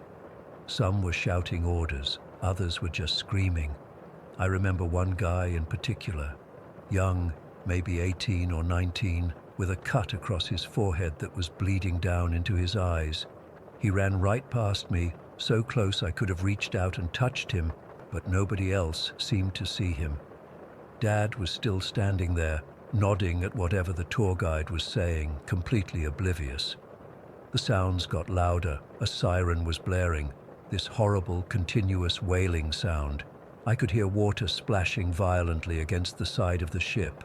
There were explosions, some distant, some so close I could feel the deck shake under my feet. And the guns. God, the sound of those massive guns firing was deafening. Above it all was the drone of airplane engines, getting louder and then fading, only to be replaced by more. The weight on my shoulders was unbearable. I found myself hunching over like I was carrying something really heavy, though I wasn't carrying anything at all. The air smelled different too, like smoke and something metallic that I later realized must have been blood. I don't know why, but I started running. I just had this overwhelming urge to get away from whatever was happening. I ran across the flight deck toward what I thought was the bridge. There was a door, and I flung it open without thinking. Inside was some kind of helicopter room, not part of the tour. I realized immediately I'd gone the wrong way. I turned around and bolted for the escalator that led down to the hangar bay. The whole time these visions, or whatever they were, stayed with me. Men were still running, screaming. I passed one who was sitting against a wall, holding his stomach, blood seeping between his fingers. He looked right at me and said something I couldn't hear over the chaos. I remember stumbling down that escalator, tears streaming down my face, my legs feeling like they might give out at any moment. I could hear my dad calling my name somewhere behind me, but his voice seemed so distant compared to the roar of battle all around me. The moment I hit the bottom step and entered the hangar bay, everything stopped, just stopped. The sirens, the explosions, the screaming. It all vanished in an instant. The smell of smoke was gone. The men disappeared. It was just me, standing there, breathing hard, with tears on my face, and a group of tourists staring at me like I'd lost my mind. Dad caught up to me seconds later, grabbing my shoulders, asking what was wrong, if I was hurt. The tour guide looked concerned and asked if I needed water or to sit down. I couldn't explain what had just happened. I couldn't find the words. I just kept saying, "I'm sorry," over and over. The rest of the day passed in a blur. Dad cut the tour short and we left the ship. He kept asking me what had happened, but I couldn't tell him. How do you tell your dad you just witnessed some kind of naval battle that no one else could see? That you saw men dying right in front of you on a ship that's been docked for decades? I couldn't sleep for days afterward. Every time I closed my eyes, I'd see that young sailor with the cut on his forehead, or hear those horrible screams. I started having nightmares about being trapped on that ship during an attack, unable to escape. Dad was worried enough that he took me to a doctor who suggested it might have been some kind of panic attack brought on by the enclosed spaces or the heat. But I know it wasn't that. What I experienced was too specific, too detailed to be just my imagination. The weird thing is, when I got older and could do my own research, I found out that the ship had indeed been in a major battle where they'd suffered heavy casualties. Several kamikaze planes had hit the flight deck. Dozens of sailors died. The descriptions of the chaos, the fires on deck, the wounded men. It all matched what I'd seen. I'm 23 now, and I've actually volunteered as a guide on that same ship for the past 2 summers. I wanted to understand what happened to me, to see if I could make sense of it. I've been back on that flight deck dozens of times since then, but I've never experienced anything like that again, not even a hint of it. Sometimes I walk the exact same path I ran that day. I've stood in the same spots at the same time of day in similar weather. Nothing. I've even gone into that helicopter room, properly with permission this time, and down that same escalator to the hangar bay. Nothing happens, but I know what I saw. I know what I heard and smelled and felt. It was as real to me as anything I've ever experienced. My dad still doesn't know the full story. I told him parts of it years later, but even now I can see he doesn't really believe me. He thinks I had some kind of episode brought on by the heat or stress. I've tried to find scientific explanations. Maybe it was some kind of auditory hallucination triggered by the acoustics on the ship. Maybe it was a mini seizure or something. But none of these explanations feel right. They don't account for the specificity of what I saw, how it matched historical events I knew nothing about as a 12-year-old. The strangest part is that I don't feel scared of the ship anymore. When I volunteer there now, I feel almost protective of it and the memory of the men who served on it. Sometimes, when I'm alone on the flight deck, I'll say a quiet thank you to them. I don't know if they can hear me. I don't know if what I experienced was some kind of residual haunting or if I somehow slipped through time for a few minutes. All I know is that for those few terrifying minutes, I was there with them during one of the worst days of their lives. I heard their voices, saw their faces, felt their fear, and no matter how many logical explanations people offer me, nothing will ever convince me that what I experienced wasn't real. I still dream about it sometimes. Not nightmares anymore, just vivid dreams where I'm back on that deck. The young sailor with the cut on his forehead is always there. In my dreams, sometimes I can reach him, help him to safety. I like to think that counts for something, somewhere. Story 18. I've never really been the superstitious type. Growing up, I rolled my eyes when my gran would talk about her feelings or when she'd refuse to walk under ladders. But after living in this council house in Manchester for the past 7 years, I'm starting to think maybe Gran wasn't so batty after all. I'm 20 now, but we moved here when I was 13. Me, my mum, dad, and little sister Ellie. It was just supposed to be a fresh start, you know. Dad had finally gotten a steady job after being laid off, and this place was affordable. Nothing special about it. Just a typical brick council house on a street full of identical ones. Small front garden, cramped kitchen, thin walls. Normal, except it wasn't normal, not really. I remember noticing little things almost right away. The cold spots first. You'd be walking down the hallway and suddenly hit this pocket of freezing air, like walking through an invisible ice cube. Dad always blamed it on poor insulation and shoddy council workmanship, but it was weird how those cold spots would move around. Then there were the smells. Not bad ones necessarily, just out of place. Like suddenly catching a whiff of perfume when no one in our house wears any, or the smell of cigarette smoke when none of us smoke. Sometimes I'd catch the scent of something cooking when the kitchen was empty. But we adapted, I guess. You do when you have to. We'd joke about it sometimes. The house is at it again, but we never really talked about what it was. Not directly. It felt like if we named it, we'd be acknowledging something we weren't ready to face. Things really ramped up about a month ago. Ellie came running into my room one night, pale as anything. "Ollie," she whispered, crawling onto the foot of my bed. I heard someone walking in my room. I was half asleep, annoyed at being woken up. "It's just the house settling," I muttered. "That's what Dad always said." "No," she insisted. Footsteps, like someone pacing back and forth at the end of my bed. I sighed and got up, grabbed the cricket bat I keep behind my door, this isn't the greatest neighborhood, and checked her room. Empty, of course. Checked under the bed, in the wardrobe, behind the curtains. Nothing. "See? Nothing there. Go back to sleep." But the look on her face stayed with me. Pure terror. Ellie's 17 now, not some little kid afraid of monsters under the bed. The next day is when it all went mental. We were having breakfast, me scrolling through my phone, Dad reading the paper, Ellie still looking exhausted from her sleepless night. Mum was at the counter making tea when she suddenly dropped her mug. It shattered on the floor.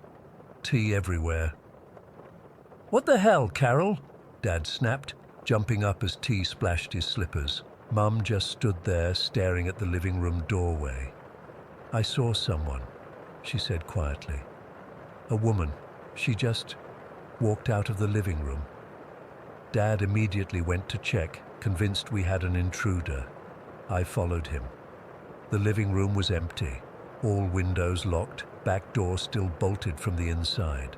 "You're seeing things," Dad told her, but his voice had that edge to it, the one he gets when he's trying to sound more confident than he feels. "I'm not," Mum insisted. She had long dark hair, wearing something pale. I saw her clear as day. That night I couldn't sleep. I kept thinking about what Mum had seen, what Ellie had heard. I lay in bed staring at the ceiling, listening to the house creak and groan around me. Around 3 in the morning I felt it. It's hard to explain the sensation of being watched. It's like a pressure on your skin, a heaviness in the air. I could feel someone standing at the foot of my bed, just looking at me. I couldn't move, couldn't even bring myself to look, and then I smelled it. hair, like when someone leans in close to you and their hair falls near your face. That distinct human smell. I squeezed my eyes shut, my heart hammering so hard I thought it might burst through my ribs. I kept telling myself to look, to just open my eyes and look, but I couldn't. I was frozen, trapped between wanting to know and being terrified of what I might see. When my alarm went off at 7, I was still lying in the same position, eyes screwed shut. The feeling was gone, but the memory of it clung to me like a film I couldn't wash off. At breakfast, Dad looked worse than I felt. Bloodshot eyes, unshaven, jumpy. "You look rough," I commented, pouring myself some cereal. "Couldn't sleep," he muttered. "Kept thinking someone was in the house." That's when Ellie said it, just blurted it out like it was the most normal thing in the world. "It's just the ghost. She was restless last night." The kitchen went silent. We'd never used that word before. Ghost. It had always been the house, or weird stuff, or that thing where my keys disappear. Never ghost. "Don't be stupid," Dad snapped. "There's no such thing." But Mum caught my eye across the table and I knew we were all thinking the same thing. What else could explain everything we'd experienced? The missing items were the most consistent thing over the years. My headphones would vanish for days, then show up in the middle of my desk where I'd already looked 10 times. Mum's reading glasses would disappear, only to reappear in her knitting basket. Dad's wallet, Ellie's textbooks, the remote control, all would go missing, then return in obvious places. We'd taken to saying things out loud like, "I need my keys for work tomorrow, please don't hide them." And weirdly, it seemed to work. The items would usually turn up when needed, but what makes it all even more unsettling is our neighbors. This house, this specific house, seems to bring bad luck to everyone connected to it. The tenant before us, a bloke called Mike, hanged himself in the attic. We didn't know that when we moved in. The council didn't think it was important information, apparently. We only found out when an old lady down the street mentioned it, thinking we already knew. The neighbor on our right has changed 3 times in 7 years. The first was arrested for dealing, got into a fight in prison and was stabbed to death. The second moved out after only 4 months, saying the place gave her bad vibes. The current one is an elderly man who fell down his stairs last year and had to have his leg amputated due to complications. He's still there, but he's not doing well. Yesterday was when it all came to a head. I was home alone. Mum and Dad were at work. Ellie was at a friend's. I was in the kitchen making a sandwich when I heard footsteps upstairs. Heavy, deliberate steps moving from my parents' room to mine, then to Ellie's, then back to mine. I stood frozen, knife in hand, butter halfway to the bread. The footsteps stopped right above me, directly over the kitchen. Then came the thud, like someone had dropped something heavy on my bedroom floor. "Hello?" I called out, immediately feeling stupid. If it was an intruder, I was announcing my presence. If it was a ghost, well, what was I expecting? A polite response. I took a deep breath and went upstairs, still clutching the butter knife like it would offer some protection. My bedroom door was closed, though I always leave it open. My hand trembled as I reached for the doorknob. The room was exactly as I'd left it. Unmade bed, clothes on the floor, laptop closed on the desk. Nothing seemed disturbed, but sitting in the middle of my pillow was my old teddy bear. The one I'd had since I was a baby. The one that had been packed away in the attic for years. I haven't gone into the attic since we moved in. None of us have. Dad keeps saying he'll install a proper ladder instead of the flimsy pull-down one that came with the house, but he never has. That bear had been in a box in the attic for 7 years, and now it was on my pillow. As I stood there staring at it, I felt the temperature in the room plummet. My breath fogged in front of my face. The door slammed shut behind me. I whirled around, heart in my throat. No one there, just me, alone in my suddenly freezing room, with a teddy bear that couldn't possibly be where it was. "What do you want?" I whispered, surprised at the steadiness in my voice. The curtains by my window fluttered, though there was no breeze. My laptop screen flickered on, then off again, and then, most terrifying of all, I felt a hand on my shoulder. Just the lightest touch, like someone gently resting their fingers there. I ran. bolted out of my room, down the stairs, out the front door, stood on our tiny patch of lawn, breathing hard, staring up at my bedroom window. The curtain moved again, just slightly, as if someone had brushed against it. When the rest of my family got home, I told them everything. I expected Dad to dismiss it, to find some rational explanation. Instead, he went very quiet, then said, "She's never been threatening, has she? Just mischievous." She, not it. She. "You've seen her too," Mum said, not a question. Dad nodded slowly. In the hallway mirror, glimpses for years now. We sat around the kitchen table, 4 people finally admitting what we'd known but never acknowledged. Our house has a 5th resident. "Maybe she's lonely," Ellie suggested. "Maybe she just wants to be included." So that's where we are now. We've started talking to her openly. Good morning, house, when we come downstairs. Night house, before bed. When something goes missing, we ask her nicely to return it. Usually it works. Last night I felt brave enough to say, "You can stay in my room if you want. Just don't stare at me while I sleep. It's creepy." I slept better than I have in weeks. When I woke up this morning, my missing watch was on my nightstand, right where I usually keep it. It had been gone for 10 days. I don't know who she is or why she's here. I don't know if she's connected to the bad luck that seems to follow this house. All I know is that she's part of our lives now, our unseen housemate who borrows our things and occasionally lets herself be glimpsed. We're thinking of moving soon. Dad's job is going well, and we might be able to afford something better. Part of me wonders if she'll let us go, or worse, if she'll somehow come with us. But for now, we've reached a kind of truce with our ghost. She doesn't hurt us, and we acknowledge her presence. It's weird, but it's our normal. I still haven't gone back into the attic, though. Some boundaries even I won't cross. Story 19.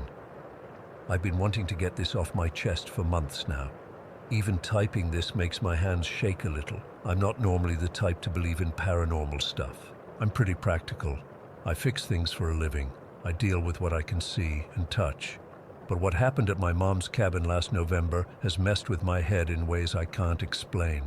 My mom has this small cabin in North Lake, about an hour and a half from where I live. It's nothing fancy, just a 2-bedroom place surrounded by dense forest. The nearest neighbor is about a mile away, which usually feels peaceful. Mom inherited it from my grandparents and goes there on weekends sometimes. The place needed some work. The roof had been leaking and some of the window frames were rotting. My brother Jake and I promised we'd help fix it up before winter really set in. That Saturday started normal enough. Jake picked me up around 7 in the morning. We grabbed coffee and breakfast sandwiches at the gas station before hitting the highway. It was one of those perfect fall days. Crisp air, clear skies, leaves all red and gold. We spent most of the drive talking about regular stuff. His kids' soccer games, my job issues, nothing special. Mom was already there when we arrived, along with my niece Lily, who's 6. Lily loves the cabin, all that space to run around, the little creek nearby to throw rocks in. Mom had made a list of everything that needed fixing, and we got to work right away. Jake and I spent most of the morning patching the roof while Mom and Lily cleared leaves from the gutters and raked the yard. The day went by quickly. We broke for lunch around 1, sandwiches on the porch, watching Lily chase some squirrels. By late afternoon, we'd finished most of the important stuff. The sun was starting to set, that golden hour light filtering through the trees. We were tired but feeling good about what we'd accomplished. We started packing up our tools around 5:30.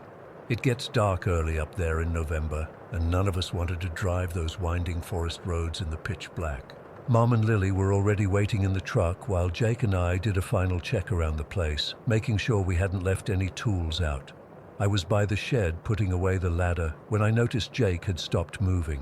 He was standing near the back porch, completely still, head tilted like he was listening for something. His face had this weird expression, confused, almost concerned. "What's up?" I called over to him. He turned to me slowly and said, "Did you hear that?" I hadn't heard anything except the wind in the trees and Mom's truck idling in the driveway. Hear what? Someone just called my name. His voice was quiet, uncertain. I shrugged.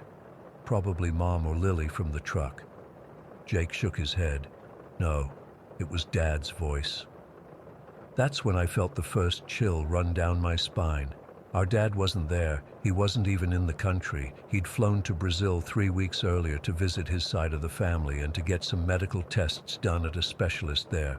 We'd talked to him on the phone just the night before.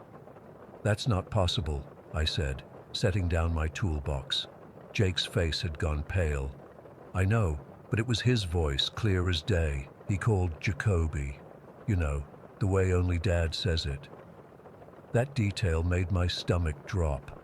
Our dad is Brazilian, and he's the only one who pronounces Jake's name with that specific accent. Jake's full name is Jacob, but Dad always calls him Jacoby, with this unique inflection that no one else has ever been able to mimic perfectly. It's been a family joke for years. Mom can't even get it right after 30 years of marriage. Maybe you just thought you heard, I started to say, but Jake cut me off. Daniel, I know what I heard. It came from over there. He pointed to the tree line behind the cabin where the forest gets really dense. The sun was sinking fast and those woods were already dark, the trees just black silhouettes against the darkening sky. As I looked toward where he was pointing, the strangest sensation washed over me. It felt like someone was standing directly behind me, watching. The hair on the back of my neck stood up so fast it almost hurt. I spun around, but there was nothing there, just the empty yard and the shed. But the feeling didn't go away. In fact, it intensified, like whatever I couldn't see was moving closer. I've never felt anything like it before. This absolute certainty that we were being observed by something that shouldn't be there. Let's go, I said, grabbing the last of our stuff. Mom's waiting. Jake didn't move. He kept staring into the forest. I swear it was Dad's voice, like he was standing right at the edge of the trees. Dad's in Brazil, Jake. You know that. My voice came out harsher than I intended, but that crawling sensation on my skin was getting worse by the second. I know where Dad is, Jake snapped. Then he lowered his voice. That's what freaks me out. How could I hear him? The light was fading fast now, and the forest seemed to be growing, expanding somehow, like it was reaching toward us. I know that sounds crazy, but that's how it felt, like the darkness between the trees was spilling out into the yard. Jake, I said, trying to keep my voice steady, we need to leave now. He nodded slowly, finally tearing his eyes away from the tree line. We hurried to the truck without saying another word. Mom asked what took us so long, but neither of us answered. I just said we needed to get going before it got completely dark. I think she sensed something was off because she didn't push it. As we pulled away, I looked in the side mirror at the cabin growing smaller behind us. Just before we rounded the bend in the driveway, I swear I saw movement at the edge of the forest, just a slight shifting of the shadows, but it was enough to make me tell Mom to drive faster. Once we hit the main road, Jake finally spoke. Something's not right about what happened back there. Mom glanced at us in the rearview mirror. What are you two talking about? I hesitated, not wanting to scare Lily, who was playing a game on Mom's phone, oblivious to the tension. Nothing, just tired, I guess. But later, when we dropped Mom and Lily off at their house and were driving back to my place, Jake and I really talked about it. I've been thinking about those stories Grandpa used to tell, Jake said quietly. You remember the ones about forest mimics? I did remember. Our grandfather, who built the cabin originally, used to tell us stories about creatures in the forest that could imitate the voices of loved ones to lure people into the woods. As kids, we'd thought they were just scary campfire tales meant to keep us from wandering off. Now I wasn't so sure. That's just superstition, I said, but my voice lacked conviction. Jake gripped the steering wheel tighter. Then how do you explain what I heard? It wasn't just Dad's voice, Daniel. It was exactly how he says my name. No one else can do that, not even Mom. I didn't have an answer. All I knew was that the feeling of being watched had been overwhelming and completely real. The logical part of my brain kept trying to come up with explanations. Maybe Jake was tired. Maybe it was just the wind playing tricks. Maybe a hunter in the area happened to call out something that sounded similar. But none of those explanations felt right, and they certainly didn't account for that bone-deep dread I'd felt staring into those trees. "Let's call Dad," I suggested, just to check in. It was early morning in Brazil, but Dad answered on the third ring. He sounded groggy, but fine. We chatted normally, not mentioning what happened. When we hung up, Jake and I sat in silence for a long moment. "So it wasn't him," Jake finally said. "No," I agreed. "It wasn't."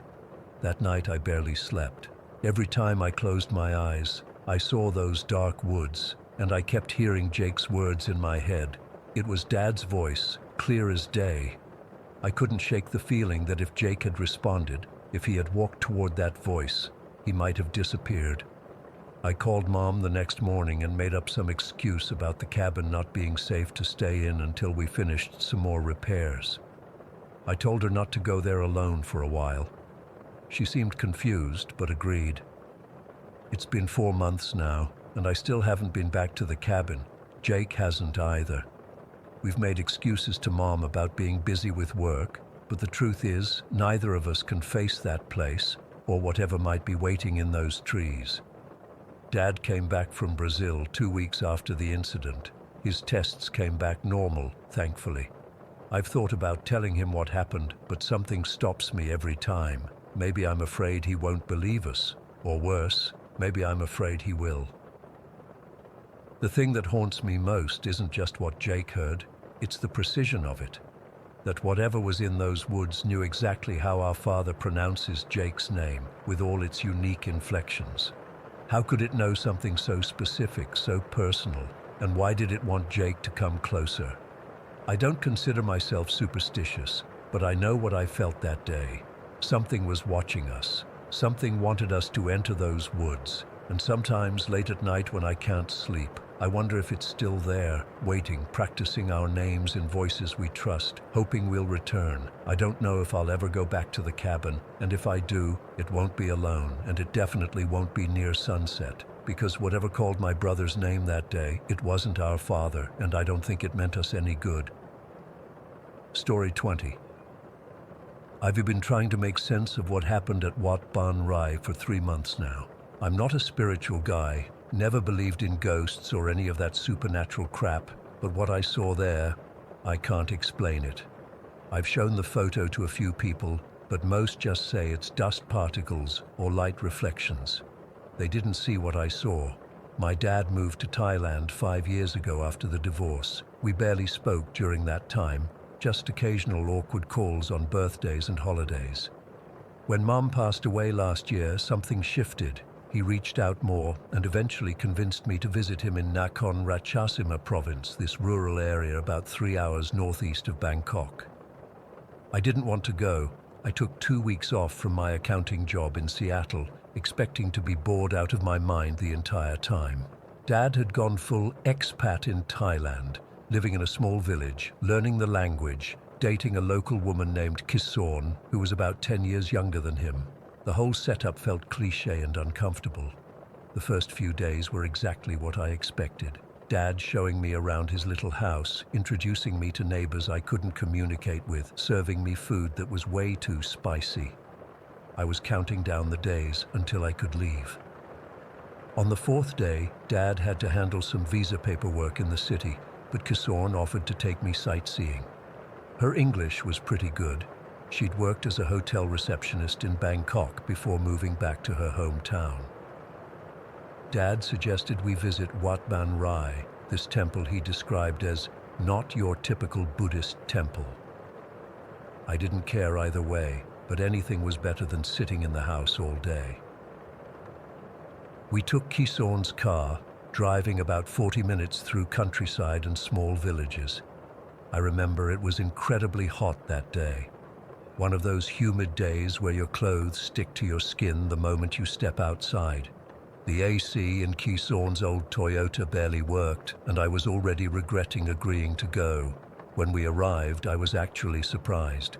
Most temples I'd seen in Thailand were these ornate gold structures with pointed roofs. Wat Ban Rai was completely different. The main temple was built like a massive elephant, sitting on these artificial islands connected by walkways over a man-made pond. The whole thing was covered in colorful mosaic tiles and statues. I have to admit it was pretty impressive. The place wasn't crowded, just a handful of Thai visitors and a few monks in orange robes moving around. Kaizorn explained that the temple wasn't on the main tourist route, so it didn't get many foreign visitors. "I will pray inside," Kisorn told me, pointing to the entrance of the elephant structure. "You can look around if you want. Maybe 30 minutes?" I nodded, relieved to have some time alone. I walked around the outer parts of the temple, taking a few photos with my phone. It was quieter than I expected, just the sound of water lapping against the concrete islands and distant chanting from somewhere inside the temple. I was standing on one of the smaller islands, looking at these bizarre statues of creatures that were half human, half animal, when I noticed someone standing next to me. It was a young monk, probably in his early 20s. He was shorter than me, with a shaved head and the traditional orange robes. What caught me off guard was that he was staring directly at me. In my 4 days in Thailand, I'd noticed that most locals in the rural areas would glance at me with curiosity. I guess white Americans aren't common there, but they usually looked away when I made eye contact. This monk didn't. He kept staring with this intensity that made me uncomfortable. "You are far from home," he said suddenly in broken English. I was surprised he spoke English at all. "Yeah, visiting my father," I replied. The monk nodded slowly. "You feel nothing here, empty inside." It wasn't a question, and it threw me off. Was he trying to convert me or something? "I'm just not really into temples and religion," I said, trying to be polite. "Not about religion," the monk said, shaking his head. "About seeing." He gestured around us. "This place, special, thin place." "Thin place?" I repeated, confused. "Where worlds touch, where spirits walk close to us." He made a gesture with his hands like two flat palms meeting. I nodded politely, thinking this was just some Buddhist teaching he was trying to share. But then he said something that made the hair on my arms stand up. "The devil wears many faces. Make sure he doesn't wear yours." The way he said it, not like some philosophical statement, but like an urgent warning, made me take a step back. "What does that mean?" I asked. The monk looked past me, over my shoulder, his expression changing. "They are curious about you. They don't see many strangers." I instinctively turned to look behind me, but no one was there. When I turned back to question him, his attention was focused on the water around us. "Do you see?" he asked quietly. At first, I didn't know what he meant. Then I noticed it. Just above the water's surface, these small spheres of light. They were maybe the size of marbles, faintly luminous even in the daylight. I blinked hard, thinking it was a reflection or something wrong with my eyes. But they were still there, hovering, pulsating slightly, appearing and disappearing. "What are those?" I whispered. "Energy, life force, spirits, many names," the monk replied.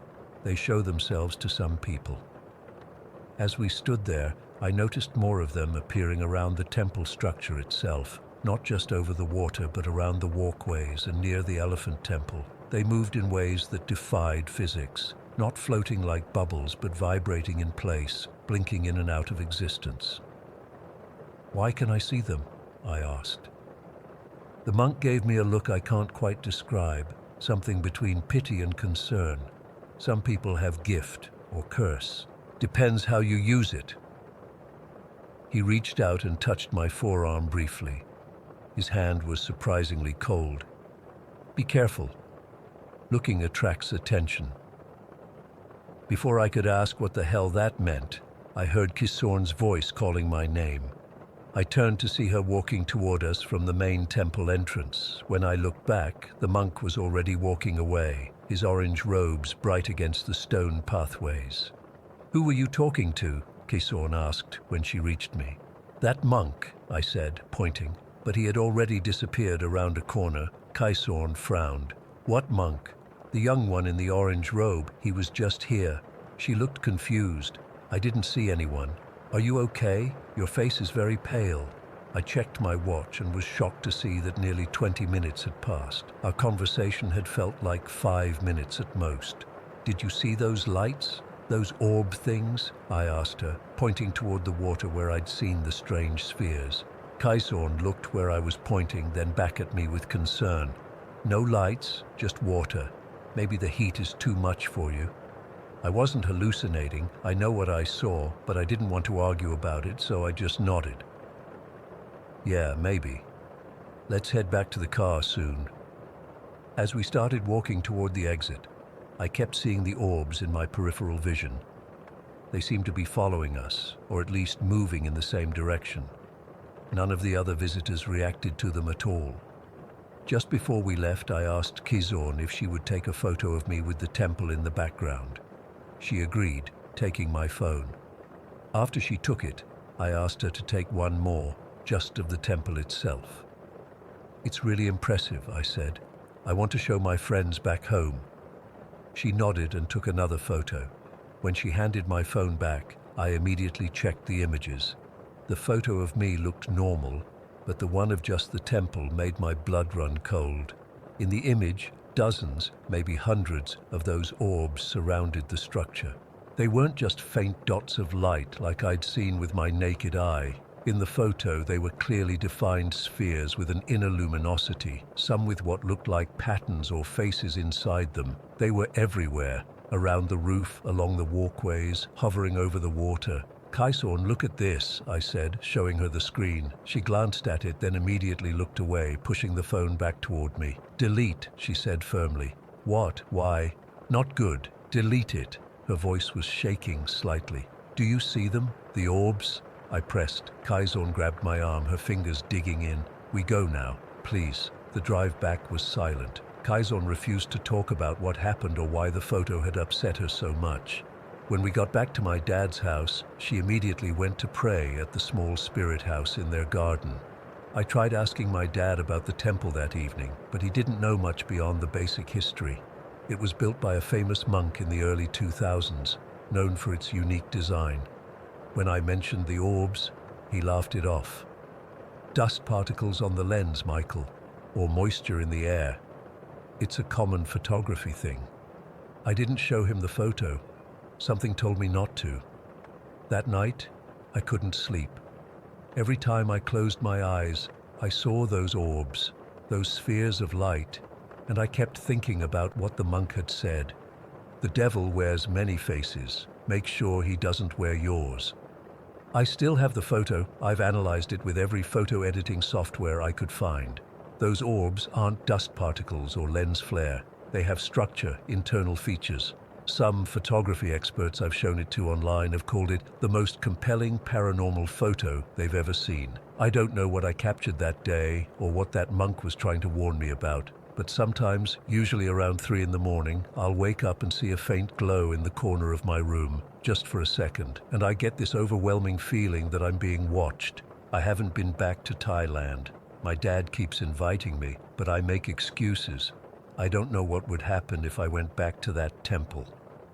Part of me wants to know more, to understand what I saw. But a bigger part remembers Kaisorn's face when she saw that photo, and the monk's warning about attracting attention. Whatever was at Wat Ban Rai that day, I think it's better left alone. But I can't shake the feeling that since I saw them, they can see me too, and I don't think distance matters to them at all. Story 21. I never believed in ghosts before attending Westmoreland University. Not really. I mean, I enjoyed horror movies and ghost stories around campfires like anybody else, but I always considered myself a rational person. That changed during my freshman year in 2019. For those who don't know, Westmoreland is one of those prestigious East Coast schools established in the 1700s, well before America was even a country. The campus tour guides love telling visitors about the Revolutionary War soldiers who supposedly haunt the quad, or the librarian who died in 1850-something and still organizes books after hours. Standard college folklore that every old university has. I never paid much attention to any of it. When I got my dorm assignment for Patterson Hall, I was actually excited. It's one of the original buildings on campus, and while it lacks modern amenities like proper air conditioning, it has these awesome high ceilings, huge windows, and genuine character you don't find in newer buildings. My roommate Alex and I hit it off right away. Both engineering majors, both into gaming, both skeptics when it came to the supernatural. The first 2 weeks were completely normal. Orientation, figuring out where my classes were, meeting people on my floor, the usual college stuff. I remember sitting at my desk one night about 3 weeks in, working on a physics problem set. It was around 11:30 and Alex was already asleep. That's when I heard it. A distinct clicking sound followed by a slow creaking. I turned around to see my closet door swinging open. Now, Patterson Hall is old and the floors aren't exactly level. I figured the door latch was loose and the slight tilt of the floor had caused it to open. I got up, shut it firmly, and went back to my homework. 10 minutes later, the same thing happened. I checked the latch this time. It seemed fine, but I pushed a shoe against the door to keep it closed and forgot about it. The next morning I woke up to find the shoe moved and the closet door wide open again. When I mentioned it to Alex, he just shrugged and said his cousin's house did the same thing. Old buildings settle. A few days later, I was reading in bed when my physics textbook suddenly flew off my desk and landed in the middle of the room. It didn't slide off. It literally projected itself several feet from the desk. Alex saw it too, and we both just stared at each other. There was no window open, no draft, nothing that could explain it. "That was weird," Alex said, trying to sound casual, but I could tell he was freaked out. After that, things started happening more frequently. My carefully hung posters would be on the floor in the morning. Our desk chairs would be pulled out when we returned from class. One night, we both woke up to the sound of all my textbooks crashing to the floor simultaneously. "Okay, this is getting ridiculous," I said after the 5th or 6th incident. "There's got to be a logical explanation." We checked for drafts, for uneven surfaces, for anything that might explain what was happening. We even wondered if someone on our floor was playing an elaborate prank, though we couldn't figure out how they'd get in. Our RA, Thomas, seemed concerned when we mentioned it, but admitted similar things had happened in Patterson before. "Some people say it's haunted," he said with a shrug. "Room 217 has always had activity." That's when Alex suggested we name whatever was messing with us. "If we're going to have a ghost, we might as well be friendly with it," he reasoned. We settled on Jim. Don't ask me why. It just seemed like a normal, non-threatening name. We started saying things like, "Cut it out, Jim," when something weird happened. It sounds ridiculous now, but it made us feel a little more in control of the situation. By mid-October, Jim's antics were happening 3 or 4 times a week. We'd be studying, and suddenly a lamp would turn on or off. We'd wake up to find our desks had been rearranged slightly. One morning, I found all my shoes lined up in the middle of the room in a perfect row. The incidents weren't scary exactly, more mischievous, like Jim was trying to get our attention or play pranks on us. The turning point came when my laptop charger unplugged itself from the wall and flew across the room, right before my eyes. There was no mistaking it. I watched the plug pull itself out of the socket with a force that sent it whipping through the air. That's when Alex and I decided we needed proof. We pooled our money and bought a decent quality video camera. Not top of the line, but good enough for night recording. We set it up on Alex's dresser with a perfect view of the whole room. The plan was to leave it running all night and finally catch Jim in the act. For 8 straight nights we recorded. And for 8 straight nights, absolutely nothing happened. No moving objects, no opening doors, no flying books. Just hours of footage showing 2 college guys sleeping. It was like Jim knew we were trying to catch him and was deliberately laying low. By the 9th night, we were frustrated and running out of storage space for all the useless footage. "Maybe we should take a night off," Alex suggested. I'm tired of deleting hours of nothing every morning. I agreed, and we turned the camera off before going to bed. That night, around 3 in the morning, we were jolted awake by an enormous crash. I fumbled for the light switch, and when I finally got it on, we saw the camera lying on the floor across the room, its lens shattered and battery compartment popped open. Alex and I just stared at it, then at each other. The camera hadn't fallen off the dresser. It had been thrown with enough force to break apart on impact. There was no way this was random chance or the building settling. Jim had waited until we turned off the camera, then deliberately destroyed our evidence-gathering tool. "Holy shit," Alex whispered. He knew. He actually knew we were trying to film him. That was the moment I became a believer. Whatever Jim was, he was intelligent enough to understand what we were doing and to wait us out. The thought sent shivers down my spine. We were dealing with something, someone who was aware of us and our actions. The next morning, we told our floor mates what had happened. Most were skeptical, of course, but a senior who was visiting someone on our floor overheard us. "Room 217? That's been happening for years," he said casually. "My buddy lived there 3 years ago and had the same issues. They called their ghost the Professor because he would mess with their school supplies." Hearing this confirmation from someone who had no reason to make it up made everything feel more real. This wasn't our imagination or some elaborate hallucination. This was something that had been happening in room 217 long before we got there. Strangely, after the camera incident, Jim's activity decreased dramatically. It was like he'd made his point and now was content to just remind us occasionally that he was still around. We'd still get the random open closet door or mysteriously relocated item, but the more dramatic demonstrations stopped. We developed a weird sort of truce with our supernatural roommate. When something would happen, one of us would just say, "Good one, Jim," and we'd go about our day. It sounds insane typing this out, but it became our normal. By the time spring semester rolled around, we'd almost gotten used to Jim's presence. We even started to feel a bit protective of him. When friends would visit and ask about the ghost rumors, we'd downplay it. "Oh, sometimes things move around a bit, but it's probably just the old building," we'd say. I'm not sure why we felt the need to keep Jim's secret, but we did. The weeks before finals, I was studying late one night when my desk lamp started flickering, on, off, on, off. I wasn't even scared anymore, just annoyed.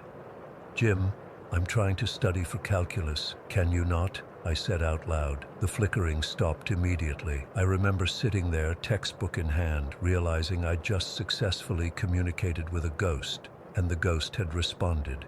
When summer came and we had to move out, I felt a weird sadness about leaving Jim behind. It sounds crazy, but he'd become part of our college experience. As we packed up our last boxes, Alex stopped in the middle of the room. "See you next year, Jim," he said to the empty air. "Don't give the summer residents too much trouble." Neither of us was surprised when, as if in response, my carefully packed box of posters tipped over. We didn't get room 217 the following year. Sophomores had better housing options, but we made a point to stop by during move-in week to meet the new freshmen who'd been assigned our old room. Without giving too many details, we asked if they'd noticed anything strange. "Dude, yes," one of them said, eyes wide. "My alarm clock ended up in the closet last night, and I know I didn't put it there." His roommate nodded enthusiastically, "And the closet door keeps opening by itself. We thought the RA was messing with us." Alex and I exchanged knowing looks. "The room has some quirks," I said carefully. "If stuff moves around, it's probably just Jim." "Jim?" they asked. "You'll figure it out," Alex replied with a smile. Walking away from Patterson Hall that day, I realized how profoundly my worldview had changed. I'd entered college as a skeptic and somehow become the guy giving cryptic warnings about dorm ghosts to freshmen. I've tried explaining what happened to people outside Westmoreland, but most think I'm exaggerating or making it up entirely. I get it. I wouldn't have believed it either before experiencing it firsthand. But I know what I saw. I know what Alex saw. And most importantly, I know what the new residents of room 217 continue to experience to this day. I'm graduating this spring, And while I'm excited to move on, a part of me will miss the certainty I now have that there's more to this world than what we can readily explain. Jim taught me that, and sometimes, late at night when I'm studying and my desk lamp flickers, I still find myself saying, "Not now, Jim." Even though I know he's back in room 217, probably teaching some other skeptical freshman that not everything in this world follows the rules we think it should. Story 22. I'm an avid road tripper. Have been since college. There's something about the open road that's always called to me.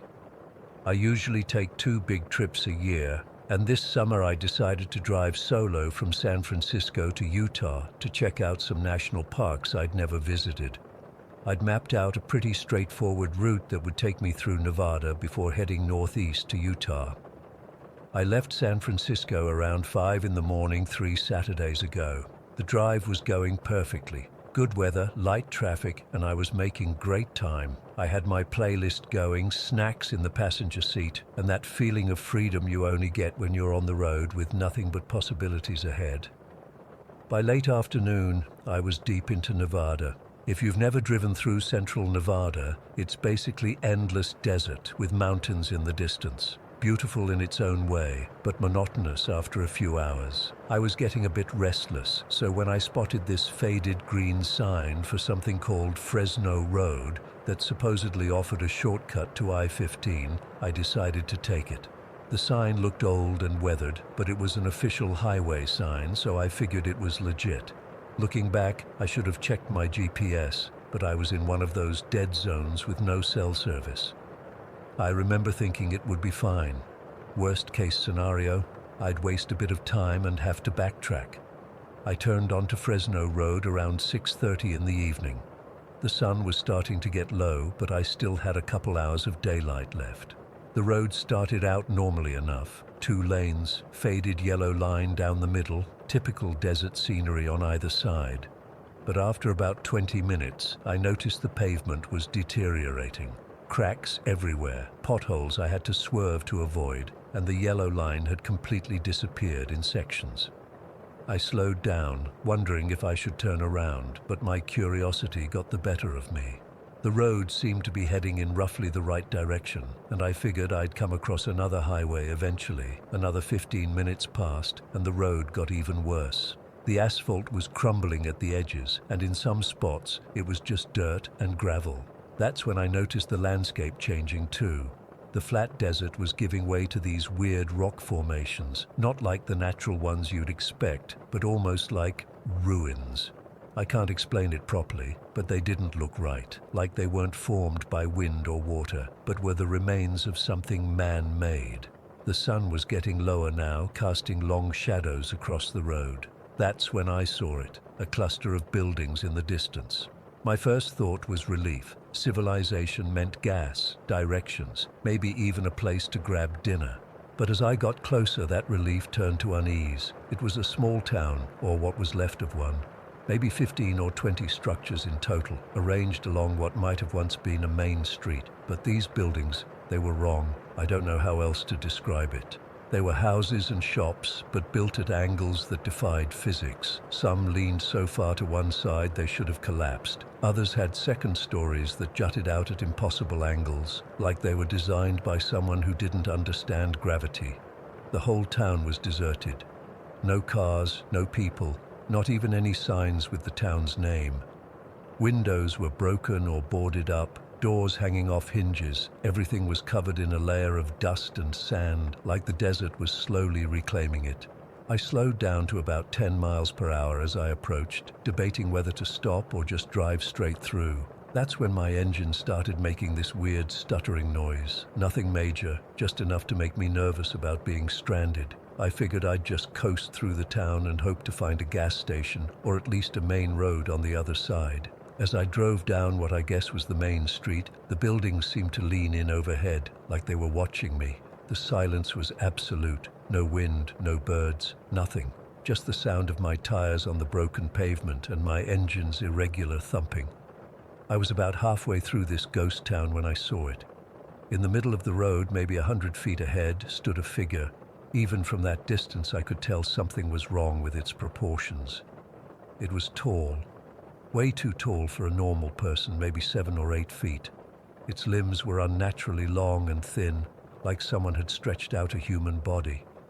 It was just standing there, completely still, facing my direction. I slowed down more, not sure what to do. My first thought was that it might be some kind of art installation or scarecrow, something left behind when the town was abandoned. But then it moved, just slightly, a twitch of those impossibly long arms. I hit the brakes, coming to a stop about 50 feet away. For a few seconds, we just stayed like that. Me and my car, this thing standing in the road. Then I flashed my high beams, thinking maybe it was just some really tall person who needed help. When the lights hit its face, I felt my entire body go cold. Its skin was stretched tight over a skeletal frame, so translucent I could almost see the bones beneath. But it was the face that still haunts me. It had no nose, just 2 dark holes where a nose should be. Its eyes were completely black, no whites at all, like empty sockets filled with oil. And its mouth, God. Its mouth stretched from ear to ear in this grotesque smile filled with jagged, uneven teeth that looked like broken glass. I screamed. I'm not ashamed to admit it. I screamed like I've never screamed before, and I slammed the car into reverse, tires squealing as I backed up.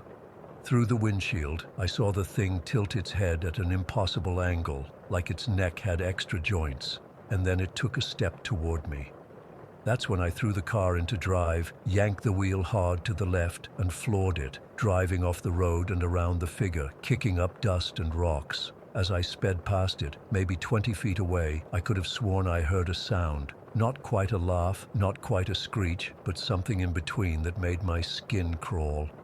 I didn't look back. I just drove, pushing my car as fast as it would go on that broken road, hands shaking so bad I could barely keep the wheels straight. I kept expecting to see that thing in my rearview mirror, those long limbs carrying it after me at impossible speed, but the road behind me stayed empty. After what felt like hours, but was probably only minutes, the town was behind me, and I was back in open desert. The road was still deteriorating, barely more than a dirt track now, but I kept going, desperate to find my way back to the highway, back to normal traffic and normal people and normal reality. But as the last of the daylight faded, I realized something that made my blood run cold. The road I'd been following, Fresno Road, had vanished. Not ended, not turned, just vanished. I was driving across flat desert with no road in sight. I stopped the car and got out, spinning in a circle, looking for any sign of the highway, the ghost town, anything familiar. There was nothing,